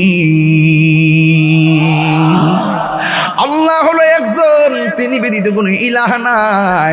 এবার প্রথম ধাপ, এটাকে বলে সুইচ গেট। কি গেট বলে? আঙ্গুদেশে সুইচ গেট আছে না? সুইচ গেট খুলে যাবে। এবার বান্দারা দ্বিতীয় গেটের মধ্যে যাবে। এই নাসির সাহেব একটু খেয়াল করেন, দ্বিতীয় গেটে যাবার পরে জিগাইব ওযুর হিসাব দাও। ওযু ওযু সুবহানাল্লাহ কয় না? অথচ আমরা ফুলাফান দৌড়াইয়া উযু করে এই কনিটার উপরে পানিও পৌঁছে না, এমনি মুখ দয়, এক কানের লতিতে পানি পৌঁছে না, দাড়ির নিচে পানি পৌঁছে না, হুট করে পা দো গিরা পর্যন্ত পানি পৌঁছে না। কথা কি সঠিক নাকি? অথচ পুলসিরাতের মধ্যে দ্বিতীয় সুইচ গেটে জিগাইব ওযুর হিসাব দাও। তাইলে ওযুর ব্যাপারে জিজ্ঞাসা করবি নি? তাহলে এখন ময়স্কারীর মানুষের উচিত কি? ভালো করে ওযু করা, মনোযোগের সাথে ওযু করা, তারতিবের সাথে ওযু করা, খেয়াল করে ওযু করা, কোনো অঙ্গ প্রত্যঙ্গের জন্য কোনো গ্যাপ। সুন্দর করে রাসূল বলছেন যেই ব্যক্তি বিসমিল্লাহ বলে ওযু শুরু করবে, যতক্ষণ ওযু চলবে ততক্ষণ পর্যন্ত আসমানি ফেরেশতারা ওযুকারীর জন্য আল্লাহর কাছে গুনাহ মাফ চাইতে থাকে। আমি ফজিলত বললে জোরে সুবহানাল্লাহ কইেন, মুখটা খুললেন, আওয়াজ করে কোন সুবহানাল্লাহ বড় করে কইবেন। মানে একবার সুবহানাল্লাহ বললে আসমান এবং জমিনের ফাঁকা জায়গাটা সওয়াবে পূর্ণ হয়ে যায়। তা আপনার সওয়াবে পূর্ণ হইলে আমার সব রাখবো কই? বেজার লাগেনি? এটা চিন্তা আপনি করতে দিব না, এত চিন্তা করার দরকার নাই। দুনিয়ার জমিন থেকে আসমান পর্যন্ত আজরাইলের বডিটা ছোট্ট একটা বাঙ্গা করে ঢুকে গেছে। কেমনে ঢুকছে এত চিন্তা করার দরকার আছে? হ্যাঁ, এটা বোঝার চেষ্টা। এই যে কেদিকে যায়, এই কান্দে ফেরেশতা আসেনি, ইয়ানো আসেনি, ওজন লাগেনি।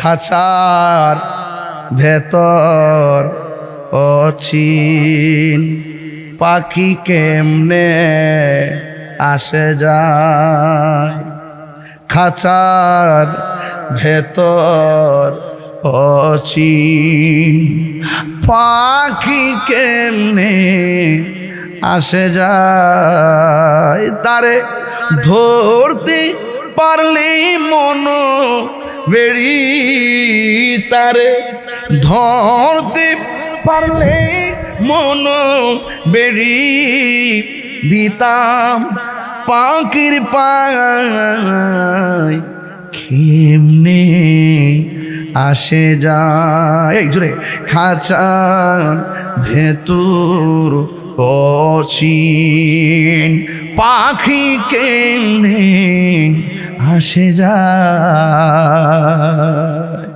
আমার ভিতরে বাল্ব আসেনি ভাই? বাল্ব আছে না? আছে তো? কিডনি আসেনি? মাথায় মগজ আসেনি? গোশতের ভিতরে হাড্ডি আসেনি, বায়োস্কোপ কিংবা এক্সরামিটি মেশিন সব দিয়ে দিয়ে রক বুঝে, হাড্ডি বুঝে, গোশত বুঝে, রক্ত বুঝে, সব বুঝে। কিন্তু এত মেশিন লাগাইলাম, রুহুটা কোন জায়গায় আছে কোন মেশিন ধরতে পারে নাই। একটু বুঝছেন, শরীয়তলে দূর মারেন না, মারফত নিয়ে বুঝছেন, কিছু হাকিকতে ডুব দিয়েন। ইয়াসআলুনাকা আনির রূহ কুলির রূহু মিন আমরি রাব্বি। ও বন্ধু, কেউ যদি আপনাকে রূহ সম্পর্কে জিজ্ঞেস করে, শুধু আপনি বলবেন এটা আল্লাহর আদেশ মাত্র।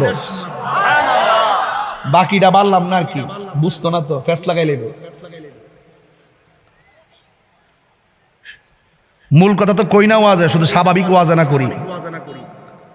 ওযু, আল্লাহর হাবিব বলেন, যেই ব্যক্তি ওযু করার সময় হাত তারে দৌত করবে কয়বার? জোরে কয় না, আরো জোরে গন। আমার নবী, আপনার নবী বলেন, যেই ব্যক্তি ওযু করার সময় দুই হাত তিনবার করে দৌত করবে, এই হাত দিয়া জীবনে সে যত গুনাহ করেছে, আমার আল্লাহ ওযুর পানির সঙ্গে হাতের গুনাহগুলো মাটির মধ্যে জড়াইয়া ফালাইয়া দিবে। ওযু, ওযু খুব ফজিলতপূর্ণ ওযু। এরপরে আমার নবী বলেন, কেউ যদি কুলি করার সময় মুখের ভিতরে পানি দেয়, পানি দেওয়ার সময় গড় গড় করে কুলি করার সময় পানি যখন ফেলে দিবে, বন্ধুরে আমার,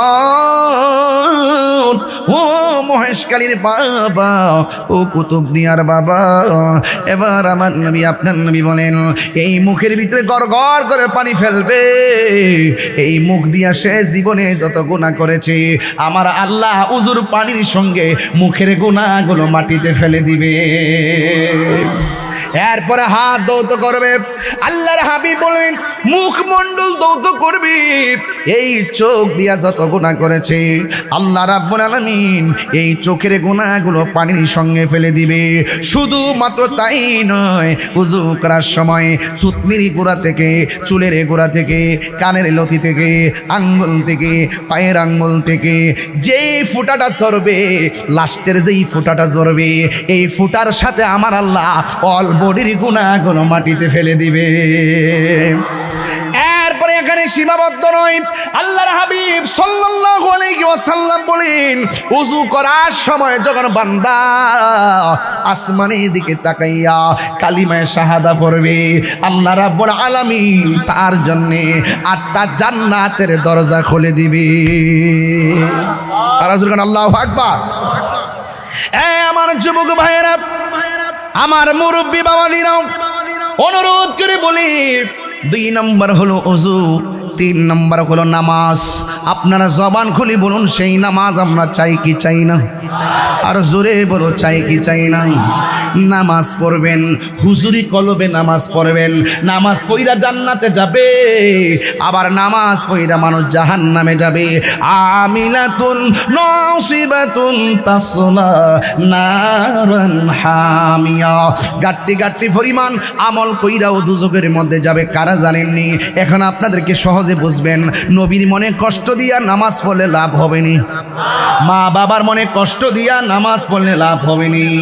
না না না, আমার নবী, আপনার নবী বলেন, 3 নম্বর গেটের মধ্যে নামাজ নিয়ে জিজ্ঞেস করবি, 4 নম্বর গেটের মধ্যে জিজ্ঞেস করবে, হক নিয়ে জিজ্ঞেস করবি। আপনারা জবান খুলে বলেন, বান্দার হক মাইরা খাইলে জবাবদিহিতা আছে না নাই? আল্লাহ রাব্বুল আলামিন হাবিব বলেন, ও যুবক, আল্লাহ রাব্বুল আলামিন হাবিব সাল্লাল্লাহু আলাইহি সাল্লাম বলেছেন, আল্লাহ রাব্বুল আলামিন হাসরের ময়দানে 2টা গুনাহ কোনোদিন মাফ করবে না। জোরে কোন কয়টা? 1 নম্বর গুনাহ হলো যারা আল্লাহর সঙ্গে শরীক করে, কারণ ইন্না শিরকা লাযুলমুন আযীম, নিশ্চয় শিরিক হলো সবচাইতে বড় গুনাহ। 2 নম্বর যারা মানুষের হক মেনে খায়। 3 নম্বর এই গেল 4 নম্বর। 5 নম্বর হলো যারা আত্মীয়তা সম্পর্ক ছিন্ন করে। আমাদের সমাজের ভিতরে গত কিছুদিন আগে ঈদ গেছে, ঈদের মধ্যে দেখবেন নিজের কাপড় কিনছে, নিজের বউয়ের কাপড় কিনছে, কিন্তু মায়ের কাপড় কিনতে মনে নাই। এমন অনেক সন্তান আছে না নাই? মাহফিল সাজালে আল্লাহর পায়ে যাবেন, অসম্ভব। মাহফিল সাজালে নবী পায়ে যাবেন। নিজের কাপড় কিনতে মনে আছে, বউয়ের কাপড় কিনতে মনে আছে, সন্তানের কাপড় কিনতে মনে আছে, কিন্তু মায়ের শাড়ি কাপড় কিনতে মনে নাই, বাবার লুঙ্গিটা কিনতে মনে নাই। আপনি যতই মাহফিল সাজান আর খানায় কাবায় যান, কোনো লাভ হবে? এই যুবক, আপনাকে বলছি, আমার ওয়াজ যদি 1 সেকেন্ডের জন্য ভালো লেগে থাকে, অনুরোধ করছি কয়েকটা, আল্লাহর সঙ্গে শরীক করেন না, খবরদার নবীরে কষ্ট দিয়েন না। 3 নম্বর বান্দার হক মাইরা খায়েন না। 4 নম্বর হলো নামাজটা ঠিকমতো হইরেন। 5 নম্বর হলো আত্মীয়তা সম্পর্ক ছিন্ন করবেন না। লা ইয়াদখুলুল জান্নাতা কাতিউন, আত্মীয়তা ছিন্নকারী বেহেশতে প্রবেশ করবে না। এক কথা কোন ঠিক না বে ঠিক? এই জন্য খবরদার মা বাপের সঙ্গে সম্পর্ক ছিন্ন কইরা ওই চট্টগ্রাম যাইয়া 5 তলা বিল্ডিংয়ে থাকবা আর মনে মনে ভাবতেছো তাই না, একটু মার কবরটা জিয়ারত করাইলেই বুঝি মার হক আদায় হয়ে যাইব, বাপের হক আদায় হয়ে যাব। এই যে বুড়া মানুষটা হুজুরটা বইয়া রইছে, এই ফুত ফুত করতে করতে করতে করতে করতে করতে কোমর ব্যথা হয়ে গেছে গা, ফিটটা ব্যথা হয়ে গেছে গা। মুরব্বিরে জিজ্ঞেস করেন, আগের মতো হাঁটতে পারেননি? তিনি বলবেন না। আগের মতো রুকু দিতে পারেননি? তিনি বলবেন না। আগের মতো চোখে দেখেননি? তিনি বলবেন না। আগের মতো হাঁটতে পারেননি? তিনি বলবেন না। আগের মতো মাথায় বোঝা তুলতে পারেননি? তিনি বলবেন না। আগের মতো কথা বলতে পারেননি? তিনি বলবেন না। আগের মতো খাইতে পারেননি? তিনি বলবেন না। এরপরে এত অসুবিধা হওয়ার পরও সন্তান বাপের খবর নেয় না। অথচ তুমি একদিন খাইতে পারতা না, মা বাপ তোমার খাওয়াইছে।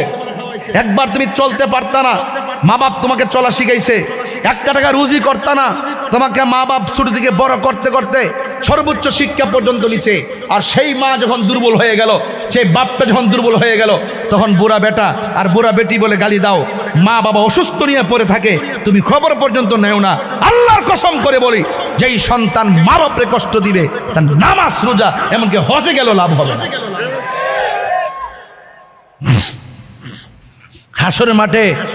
হাসরের মাঠে দেখবেন কিছু কিছু বান্দা গায়ের মধ্যে আগুনের শিকল লাগানো থাকবে। আল্লাহ রাসূল যে গাইব, আল্লাহ ওরা কারা? আল্লাহ রাসূলকে বলবেন, ও বন্ধু, এরা হলো তারা যারা দুনিয়ার জমিনে মা বাপরে কষ্ট দিছে। এমন কষ্ট দৈন্য না মানুষ মহেশখালী নাই। এই যে পোলাপানগুলো, এই যে কিশোর বয়সের পোলাপান, একদম এই বয়সে অনেকে বাবার সঙ্গে সম্পর্ক ইয়াবার সাথে সম্পৃক্ত হয়ে গেছে।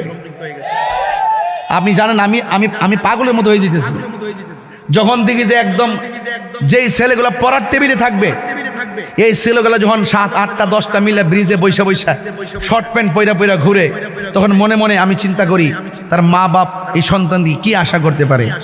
মা বাপ কেন সন্তানকে পেটে নিল? আর এখনো পর্যন্ত এই সন্তান পড়ার টেবিলে বসে নাই। যেই টাইমে পড়ার টেবিলে বসার কথা, এই টাইমে শর্ট প্যান্ট পয়রা পয়রা ঘুরে। আবার কিছু কিছু পোলাপান বাবার সঙ্গে সম্পৃক্ত, ইয়াবার সাথে সম্পৃক্ত, ড্যান্ডির সাথে সম্পৃক্ত, নেশার সাথে সম্পৃক্ত। এবং শুধু এটা না তো, তারা বিক্রিও করে, তারা ব্যবসার সঙ্গে জড়িত হয়ে গেছে। ইদানিং শুধুমাত্র ছোট্ট ছোট্ট পোলাপান না, ইদানিং দেখা যায় অনেক মহিলারা পর্যন্ত এই বাবার ব্যবসা করে। তাহলে বাবা শুধুমাত্র একটা ভাইরাস না, এটা মহাভাইরাসে পরিণত হয়েছে। বাবা শুধুমাত্র ইয়াবা ফেন্সি নেশা শুধুমাত্র একটা সমস্যা না, একটা মহা সমস্যায় পরিণত হয়েছে, যেখানে মহিলারা পর্যন্ত বডির মধ্যে বাবা ট্যাবলেট ফেকেট করে বাইন্দা বুরকা পইরা রাস্তায় গিয়ে ধরা খায়। তখন আমার মুখ দেখাইতে আর মনে চায় না। এই যে জেলের ছেলেগুলো পড়ার টেবিলে বসবে, ওই টাইমে পোলাপানগুলো বাবা ট্যাবলেট খাইতেছে। ভাই, বাবা ট্যাবলেট খাচ্ছ তুমি, তোমার কি মনে নাই যে তুমি এই টাইমে পড়তে হবে, তোমাকে প্রতিষ্ঠিত হতে হবে? তোমার সাথের ছেলে লেখাপড়া করে। দেখো বিদায় অনুষ্ঠানটা গেছে, 21 তারিখ থেকে পরীক্ষা। আমি আসার সময় একটা বক্তব্য শুনলাম, আর একটা মেয়ে বক্তব্য দিচ্ছে যে কানতে কানতে শেষ। আসছিলাম এই স্কুলে, এত তাড়াতাড়ি চলে, এত তাড়াতাড়ি থাকা অবস্থায় স্কুলের প্রতি এত মায়া জমে গেছে। আসছিলাম এই স্কুলে, এত তাড়াতাড়ি চলার ফিতে শিক্ষকদের সাথে মায়া জমে গেছে। চলে যাওয়ার পর সে কান্না করতেছে। আর শিক্ষা তো এটাকেই বলে যে শিক্ষার কারণে প্রতিষ্ঠানের প্রতি মায়া থাকবে। শিক্ষা তাকেই বলে যেই লেখাপড়ার পর শেষ বেলায় উস্তাদের কথা মনে রাখবে, বাপ মার কথা মনে করবে, এটাই তো শিক্ষা বলে। আর যেই শিক্ষা শিক্ষকদের সঙ্গে বেয়াদবি শেখায়, যেই শিক্ষা প্রতিষ্ঠানের সঙ্গে গাদ্দারি শেখায়, যেই শিক্ষা শিক্ষকদের গলার মধ্যে বিভিন্ন ধরনের আঘাত করা হয়, এটা শিক্ষা না, এটা তোমার আগামীর জন্য অশনি সংকেত এবং বিভিন্ন বিপদের কারণ। কথা বলেন ঠিক না বেঠিক? আমি যুবকদেরকে বলবো, যুবক তোমরা যদি আমাকে 1 সেকেন্ডের জন্য ভালোবাসো, আমি আজকে সমাজতান্ত্রিক কথা বলছি। আমাকে বারবার একটা কাগজ দিচ্ছে, আর যখন কাগজ দিয়ে তখন আমি আলোচনা মুডটা ঘুরাই। এই জন্য আমি আমার মতো করে হয়তো বা কিছু বলতে পারতেছি না, এরপর কোনো অসুবিধা নাই। এরপর যে কথাগুলো খুবই প্রয়োজন তাদেরকে বলছি, যুবক তোমাকে বলছি, তুমি যদি নেশা করো, তোমার বাপ মা পেটের মধ্যে রাখা। আচ্ছা বলেন তো, পেটের মধ্যে বাচ্চা রাখা কি সহজ কথা? আরেক কথা কোন সহজ কথা? বিশ্বাস না করেন, আপনি বিয়ে করে দেখেন, আপনার পরিবারের পেটে বাচ্চা থাকলে আপনি একজন আপনি যে সন্তানের বাবা হবেন আপনার কাছে কেমন লাগে আপনি তখন বুঝবেন, কত কষ্ট আপনি পাবেন এই সন্তানে এদিক সেদিক হয়ে গেলে। এই ব্যথাটা তো আপনার মাও পায়, আপনার বাবাও তো পাইছে। আজকে আপনারটা বুঝেন, মা বাপেরটা বুঝতে হবে না? এই ছোট ছোট পোলাপান নেশা ধরার পর মা বাপ পেটের মধ্যে রেখে যেই স্বপ্ন দেখেছিল এই স্বপ্ন ভেঙে টুকরা টুকরা করে দিয়েছে। এই ছাত্র তার ব্যক্তি জীবনকে হাতে ধরে নষ্ট করে দিয়েছে। এই ছাত্র আগামীর সমাজটাকে ধ্বংস করে দিয়েছে। শেষ পর্যন্ত রাস্তাঘাটে এলোমেলোভাবে ঘোরাফেরা করে, নাই তার ব্যক্তি জীবন, নাই তার পারিবারিক জীবন, নাই তার ভবিষ্যৎ জীবন, এলোমেলো হয়ে গেছে তার লাইফটা। এই জন্য বলবো, আপনি নিজেই আপনার ভাগ্যের নির্মাতা। বিবেক হলো সবচেয়ে বড় আদালত। আমি চাই না আমার কোনো সন্তান এই ছোট ছোট পোলাপান নেশার সঙ্গে সম্পৃক্ত হোক, ইয়াবার সঙ্গে সম্পৃক্ত হোক এবং বাবার ট্যাবলেটের সঙ্গে সম্পৃক্ত হোক। আপনার আওয়াজ করে বলুন, নেশা কি চলবে না বন্ধ হবে? আরো বড় করে, নেশা কি চলবে না বন্ধ হবে? আজকে থেকে ওয়াদা করেন, মা বাপের কষ্ট দিবেন। আরো আওয়াজ করেন, মা বাপের কষ্ট দিবেন। মা বাপের কষ্ট দিয়ে কি হজে গেলে কাম হয়ে যাব? খবরদার, মা বাবার চেহারা দিকে তাকালে কবুল হজের সওয়াব হয়ে যায়। রিদার রাব্বি ফি রিদাল ওয়ালিদাইন ওয়া সাকাতুর রাব্বি ফি সাকাতিল ওয়ালিদাইন। পিতামাতার সন্তুষ্টিতে আল্লাহ সন্তুষ্টি, পিতামাতার অসন্তুষ্টিতে আল্লাহর সন্তুষ্টি। বাবা চিন্তা করেন না, হয়তো শেষ বয়সে কতটুকু সম্মান সন্তান খবর নেয় আমি জানি না। অনেক সন্তান আছে বাপ মার খবর নেয় না। হাসতে হাসতে বাপ মা অসুস্থ, বলতেছে আমার প্রেশার, বলতেছে আমার ডায়াবেটিস, কিন্তু খবর নেয় না। অথচ নিজের কেউ ডায়াবেটিস হলে দৌড়াইয়া মাপতে যায়, প্রেশারটা চাপ মারলে দৌড়াইয়া মাপতে যায়। অথচ বাপটা যে বারবার কয় আমার কোমরে হাড় ফাঁক হয়ে গেছে গা, আমি বইতাম পারি না, সন্তান আমলে নেয় না। হাসতে হাসতে মা বাপরে ধুকে ধুকে তিলে তিলে মা বাপরে শেষ করে দিতেছো তুমি। খবরদার মনে রেখো, আল্লাহ রাব্বুল আলামিন যদি অসন্তুষ্ট হয়ে যায়, তোমার কোটি টাকা কাজ হবে না, তোমার লেখাপড়া কাজ হবে না, তোমার ইবাদত কোনো কাজ হবে না। এই জন্য আমি প্রায় মাহফিলের মধ্যে, এই পৃথিবীতে আমাকে আনছেন আপনারা, আমাকে আপনারা এনেছেন, কত সুন্দর খাবার খাওয়াইছেন, চেয়ার দিয়েছেন ওয়াজ করার জন্য। আমি ওয়াজ করে চলে যাব। পৃথিবীর সবার কাজের মধ্যে স্বার্থ আছে, কিন্তু মা বাপের দোয়ার মধ্যে কোনো স্বার্থ নাই। খবর রাখবেন, এই পৃথিবীতে দুইটা মানুষ নিঃস্বার্থে দোয়া করে, একটা হলো আপনার মা, আরেকটা হলো আপনার বাবা। এই জন্য আমি প্রায় মাহফিলের মধ্যে গুনগুন করে ওই গানটা গাই। নিঃস্বার্থে ভালোবাসে শুধু আমার মা, ভবে যার তুলনা নাই। নিঃস্বার্থে ভালোবাসে শুধু আমার মা, ভবে যার তুলনা নাই। সেই মা তোমার চলে গেলে গো, সেই মা তোমার চলে গেলে সার হইব কান্দন। এই জগতে কেউ হবে না মায়েরই মতো, এই জগতে কেউ হবে না মায়েরই মতো। মা তোরা পন কইর যতন, আমার বাপ নাই তো, এই জন্য বিনয় বিনয় কইতেছি। মা তোরা বোন কইর যতন, মা অমূল্য ধন। এই জগতে কেউ হবে না মায়েরই মতো, এই জগতে কেউ হবে না মায়েরই মতো। বাবা গো বাবা, বাবা গো বাবা। কত মানুষ গাড়ি দিয়ে মাহফিলে নিয়ে যায়। আজকে বাপটার যদি এই মাহফিলে নিয়ে যেতাম, বাপটা যদি এত মানুষ দেখতো, কত খুশি হইতো। আমার পোলা এত হাজার হাজার মানুষকে কথা বলে। আজকে আমার ভাই এমপি হয়ে গেছে। আরে মা বাপ দাদা দাদি যদি বাচ্চা থাকে, আরে বাবা তারা যে কত খুশি হয় সন্তানের একটু উন্নতির ক্ষেত্রে, কত যে উন্নতির ক্ষেত্রে। আরে ভাই নাহিদ ভাই, ও শহীদুল্লাহ ভাই, জাহাঙ্গীর আলম ভাই, নাসির ভাই, যারা আসছেন, আমাদের ফরিদ এমপি মহোদয়, আপনারা যারা আসছেন, হারে মা বাপ যে কি জিনিস। পৃথিবীতে যদি এক্সটার্নাল কিছু হতে চান, মা বাপের দোয়া ছাড়া হতে পারবেন না। আরে মা বাবার দোয়ায় সন্তান অলি হয়, অলি হয়, অলি হয়। এই জন্য আমার বাপের কথা মনে হয়েছে তো, একটু কন্যা আমার সাথে সবাই। ওই বাপটা কবরে শুয়ে রইল। এই বাপটা মারা গেলে যার সংসারে বাবা থাকবে না, যেই ডাইল ধরবেন সেই ডাইল ভাঙ্গা পড়বেন। বাপ মার মতো নিঃস্বার্থ সিদ্ধান্ত পৃথিবীর কেউ দিবে না রে। বাপ মার মতো নিঃস্বার্থ পরামর্শ পৃথিবীর কেউ দিবে না। সবাই পরামর্শ দিলে বিপদের সম্ভাবনা আছে রে। আর বাপ মা কোনোদিন চাই না সন্তান বিপদে পড়ুক। কথা কোন ঠিক না বেটি? মা কেন এত দামি জানে না সকলে বলো। মা কেন এত দামি জানে না সকলে। মাত্র 2টা শাড়ি বাঁশের মধ্যে লাইট দিছেন, মাঝখান দিয়ে অন্ধকার দেখা যায়। হয়তো বা লাইটটা আর কত দিবেন, পাশেও দিছেন, একটু মোবাইলে লাইটটা জ্বালাই দেন। এই লাইটটা যেমনি জ্বলবো ঠিক এভাবে যেন আল্লাহ পাক মা বাপের কবরে নূরের বাতি জ্বালাইয়া দেয়। একটু জ্বালাইয়া দেন, একটু জ্বালাইয়া দেন। খেয়াল করেন যে আল্লাহ গো, আমার মা বাবা আমার ছোটবেলায় যেমনি মায়া করছে, এমনভাবে তুমি আমার বাপ মারে কবরে মায়া করো, আখিরাতে মায়া করো। এই বেটা ঘরের মধ্যে খাওয়াইতে বইয়া ক হুজুর আমার পুলার একটা আরজি আছে নানি ঘরের ভিতরে নানি, আমি কিন্তু দোয়া করতেছি, একটু হাতটা লড়াই বলবেন। কেউ উঠবেন না, দোয়া করে সব বাইর যাবেন, মা বাপের লেগে দোয়া করবেন। আমি কিন্তু 5-6 মিনিট ভিতরে দোয়া দিয়ে দিবেন ইনশাল্লাহ। একটু হাতটা লড়াই মা কেন এত দামি জানে না সকলে বলো। মা কেন না সকলে জানতো যদি পড়তো দেখে কোরআন হাদিস খুলে। একটি হজের সওয়াব মিলে, একটি হজের সওয়াব মিলে, মাকে একবার দেখিলে দেখিলে।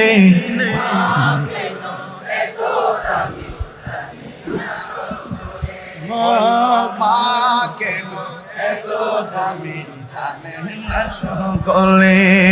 2 বছর পান করালো মায়ের বুকের দুধ, কোলে পিঠে নিয়ে আমায় দিতেন কত সুখ। 2 বছর পান করালো মায়ের বুকের দুধ, কোলে পিঠে নিয়ে আমায় দিতেন কত সুখ। সেই মায়ের কষ্ট দিলে, সেই মায়ের খুদার আরো ছোটলে। মা কেন এত দামি জানে না সকলে বলো। মা কেন এত দামি জানে না সকলে। মায়ের প্রসবের কালে কত কষ্ট পাই, বেহুশ হইয়া পরে মায়ে আপন বিছানায়। মায়ের প্রসবের কালে কত কষ্ট পাই, বেহুশ হইয়া পরে মায়ে আপন বিছানায়। সন্তানের নিয়া কুলে, সন্তানের নিয়া কুলে, প্রসব ব্যথা ভুলে ভুলে। মা কেন এত দামি জানে না সকলে বলো। না সকলে জানতো যদি পড়তো দেখে কোরআন হাদিস খুলে। মকবুল হজের সওয়াব মিলে, মকবুল হজের সওয়াব মিলে, মাকে একবার দেখিলে দেখিলে। মা কেন কলে বলো। মা কেন এত দামি জানে না সকলে। ঠিক কিনা? ওই মা বাবার يا رسول الله يا غصب জিন্দাবাদ। বাবা আমি অনুরোধ করব, দুনিয়াতে যাই করেন হাসর মাঠে জবাবদিহিতা। উপরে ফুলসিরাত, নিচে কি বলেন না, নিচে কি? তাহলে বোঝা গেল জাহান্নাম অপেক্ষা করতেছে। ওই সিরাত পার হওয়ার আগে সোজা হয়ে যান। এখনো সময় আছে, আল্লাহর ইবাদত করেন, নবীরে মহব্বত করেন, আউলিয়া কেরামের সোহবতে যান, মা বাবার খেদমত করেন, তাইলে ওই সিরাতটা পার হইতে পারবেন। নাইলে কাইটটা ফি নারে জাহান্নামা খালিদিন, পড়ে যাবেন। এই জন্য বলছি ওয়াকুদুহান নাস ওয়াল হিজারা উইদ্দাত লিল কাফিরিন, এই জাহান্নামটা বানিয়ে রাখছে কাফেরদের জন্য, আমরা যেন মুনাফিক না হয়। কথা বলেন ঠিক না বেঠিক? আমরা যেন কি না হয়, মুনাফিক না হয়। অনুরোধ করে বলবো আমার যুবক পোলাপান একটু হাত তুলতে হবে, আমাকে এই মুহূর্তে দেখাইতে হবে আমরা আর নেশা করব। এই যে একটা হাত সোজা হয়ে রয়েছে, এই হাতটার উপরে গজব পড়ুক। এই যে লড়ে না আমরা ওই যে এই যে লড়ে না এই যে লড়েন, এই লড়ছে এই যে একবার কিছে আমরা আর নেশা করব। এটা কি মুখের কথা নাকি অন্তরের কথা? আমরা আর নেশা করব, মা বাবারে কষ্ট দিব, মুনাফিকি করব, সুন্নিয়তের পক্ষে থাকবে ইনশাআল্লাহ। রাজি আছি না সবাই? আল্লাহ কবুল করুক, আমিন কন। আরো জোরে কোন আমিন। খুশি না বেজার? আল্লাহ আমাদের সবার তোরে মাহফিলটা কবুল করুন। আমি অনেক দূরে যাব, আমি শুরু থেকে কথা না বলে খুতবা না বাড়াইয়া ডাইরেক্ট ওয়াজে ঢুকছি, যেন আমি এক ঠেলায় এক সুরে যেন হেদায়েতুল্লাহকে কথা বলতে পারি। তবে শুরুতে কিছু করা কথা বলছি, এটা করা না, এটা উচিত কথা। এই উচিত কথা ছিল, উচিত কথা আছে, উচিত কথা থাকবে ইনশাআল্লাহ। আল্লাহ যেন বুঝার তৌফিক দান করে, আমিন কোন। আর আমিন। এমপি মহোদয় শেষ একটু এই শোনেন আস্তে।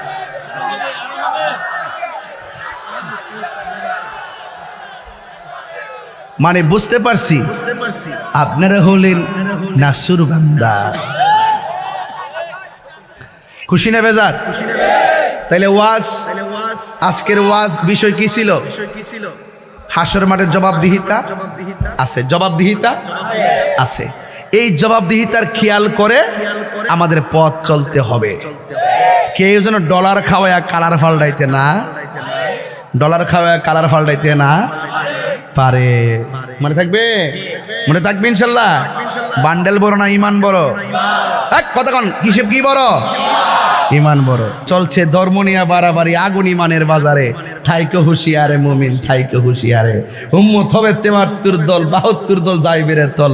বলিয়াছে নবী দনে, দেখ না হাদিস কোলে।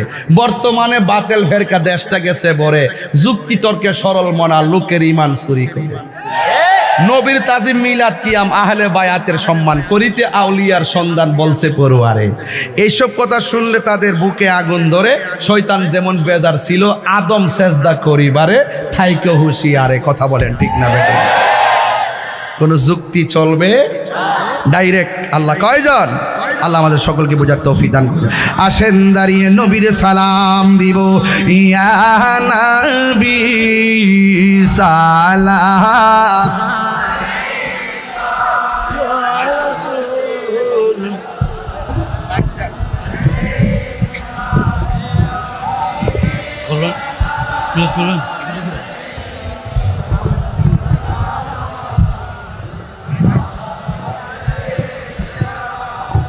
ইয়া রাসূলুল্লাহ, ইয়া হাবিবাল্লাহ, ইয়া নবী, ইয়া নবী, ইয়া নবী আল্লাহ।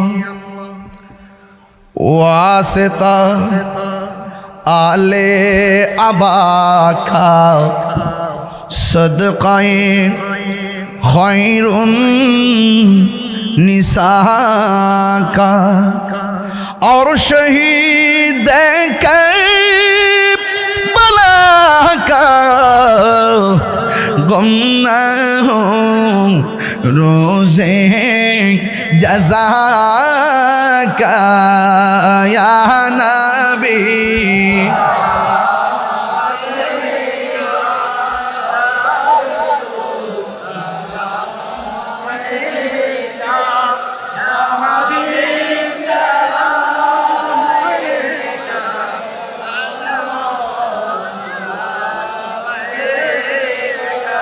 ইয়া রাসূলুল্লাহ, ইয়া হাবিবাল্লাহ,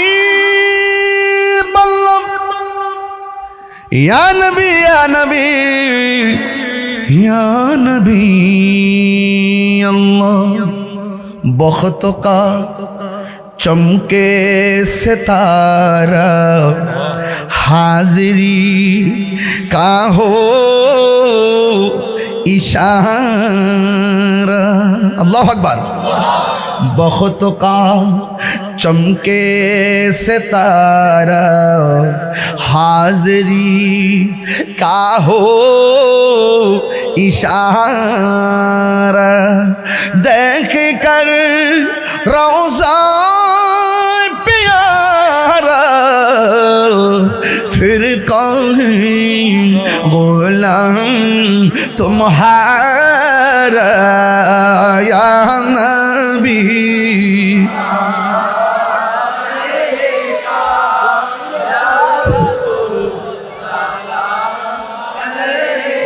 কেউ আছে?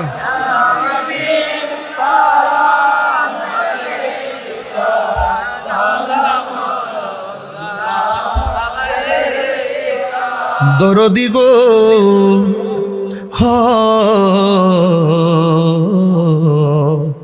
মায়ার নবীজি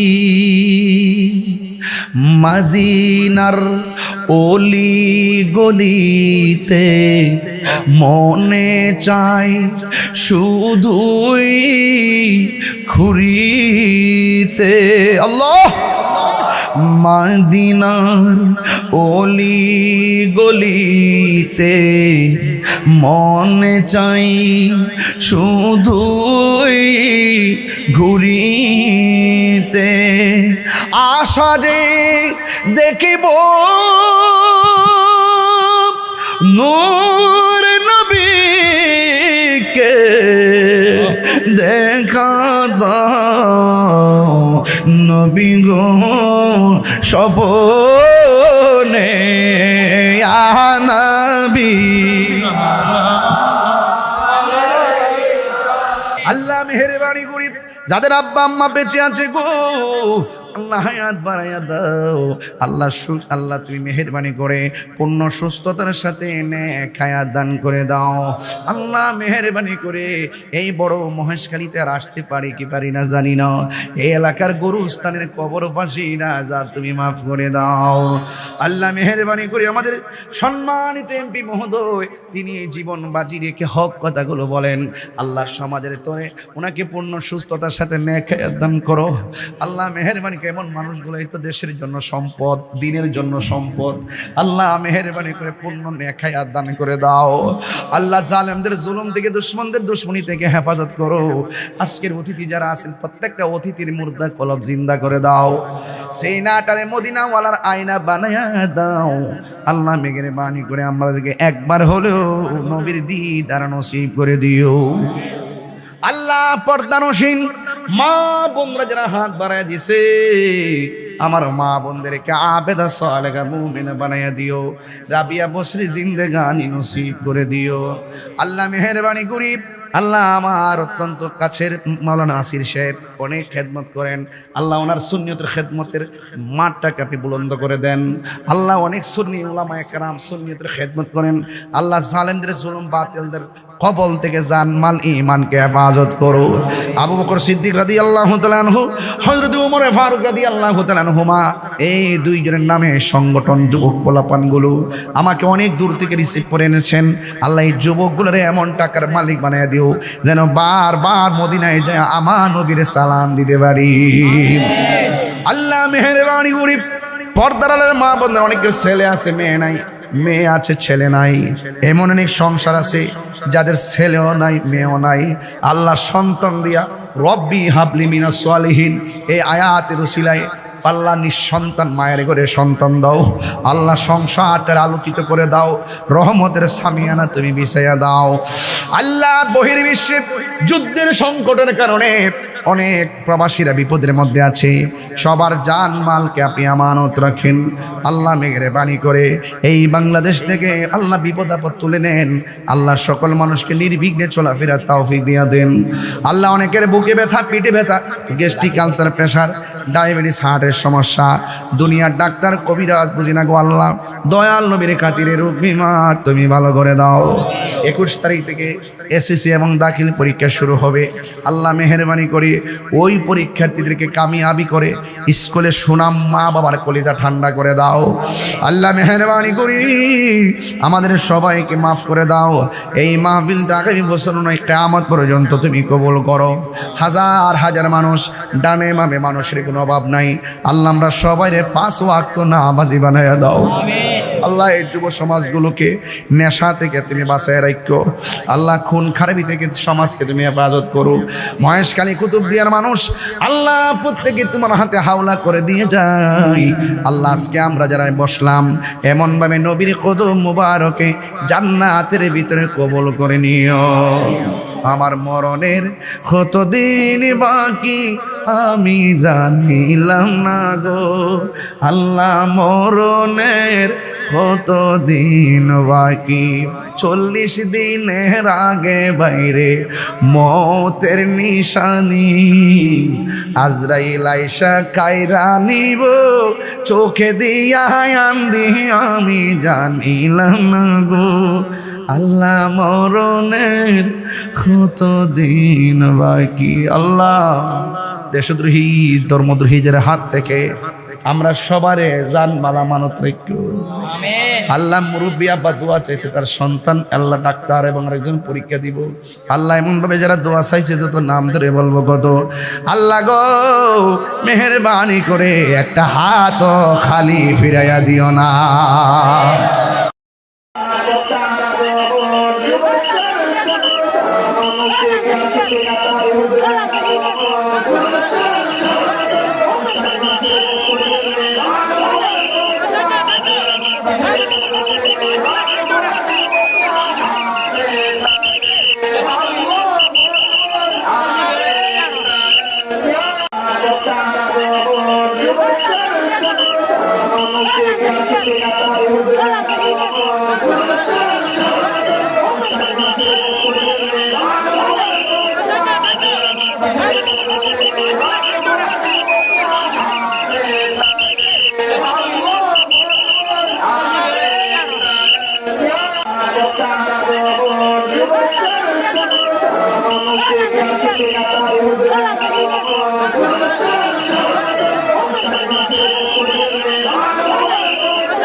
শুধু তাই নয় আল্লাহ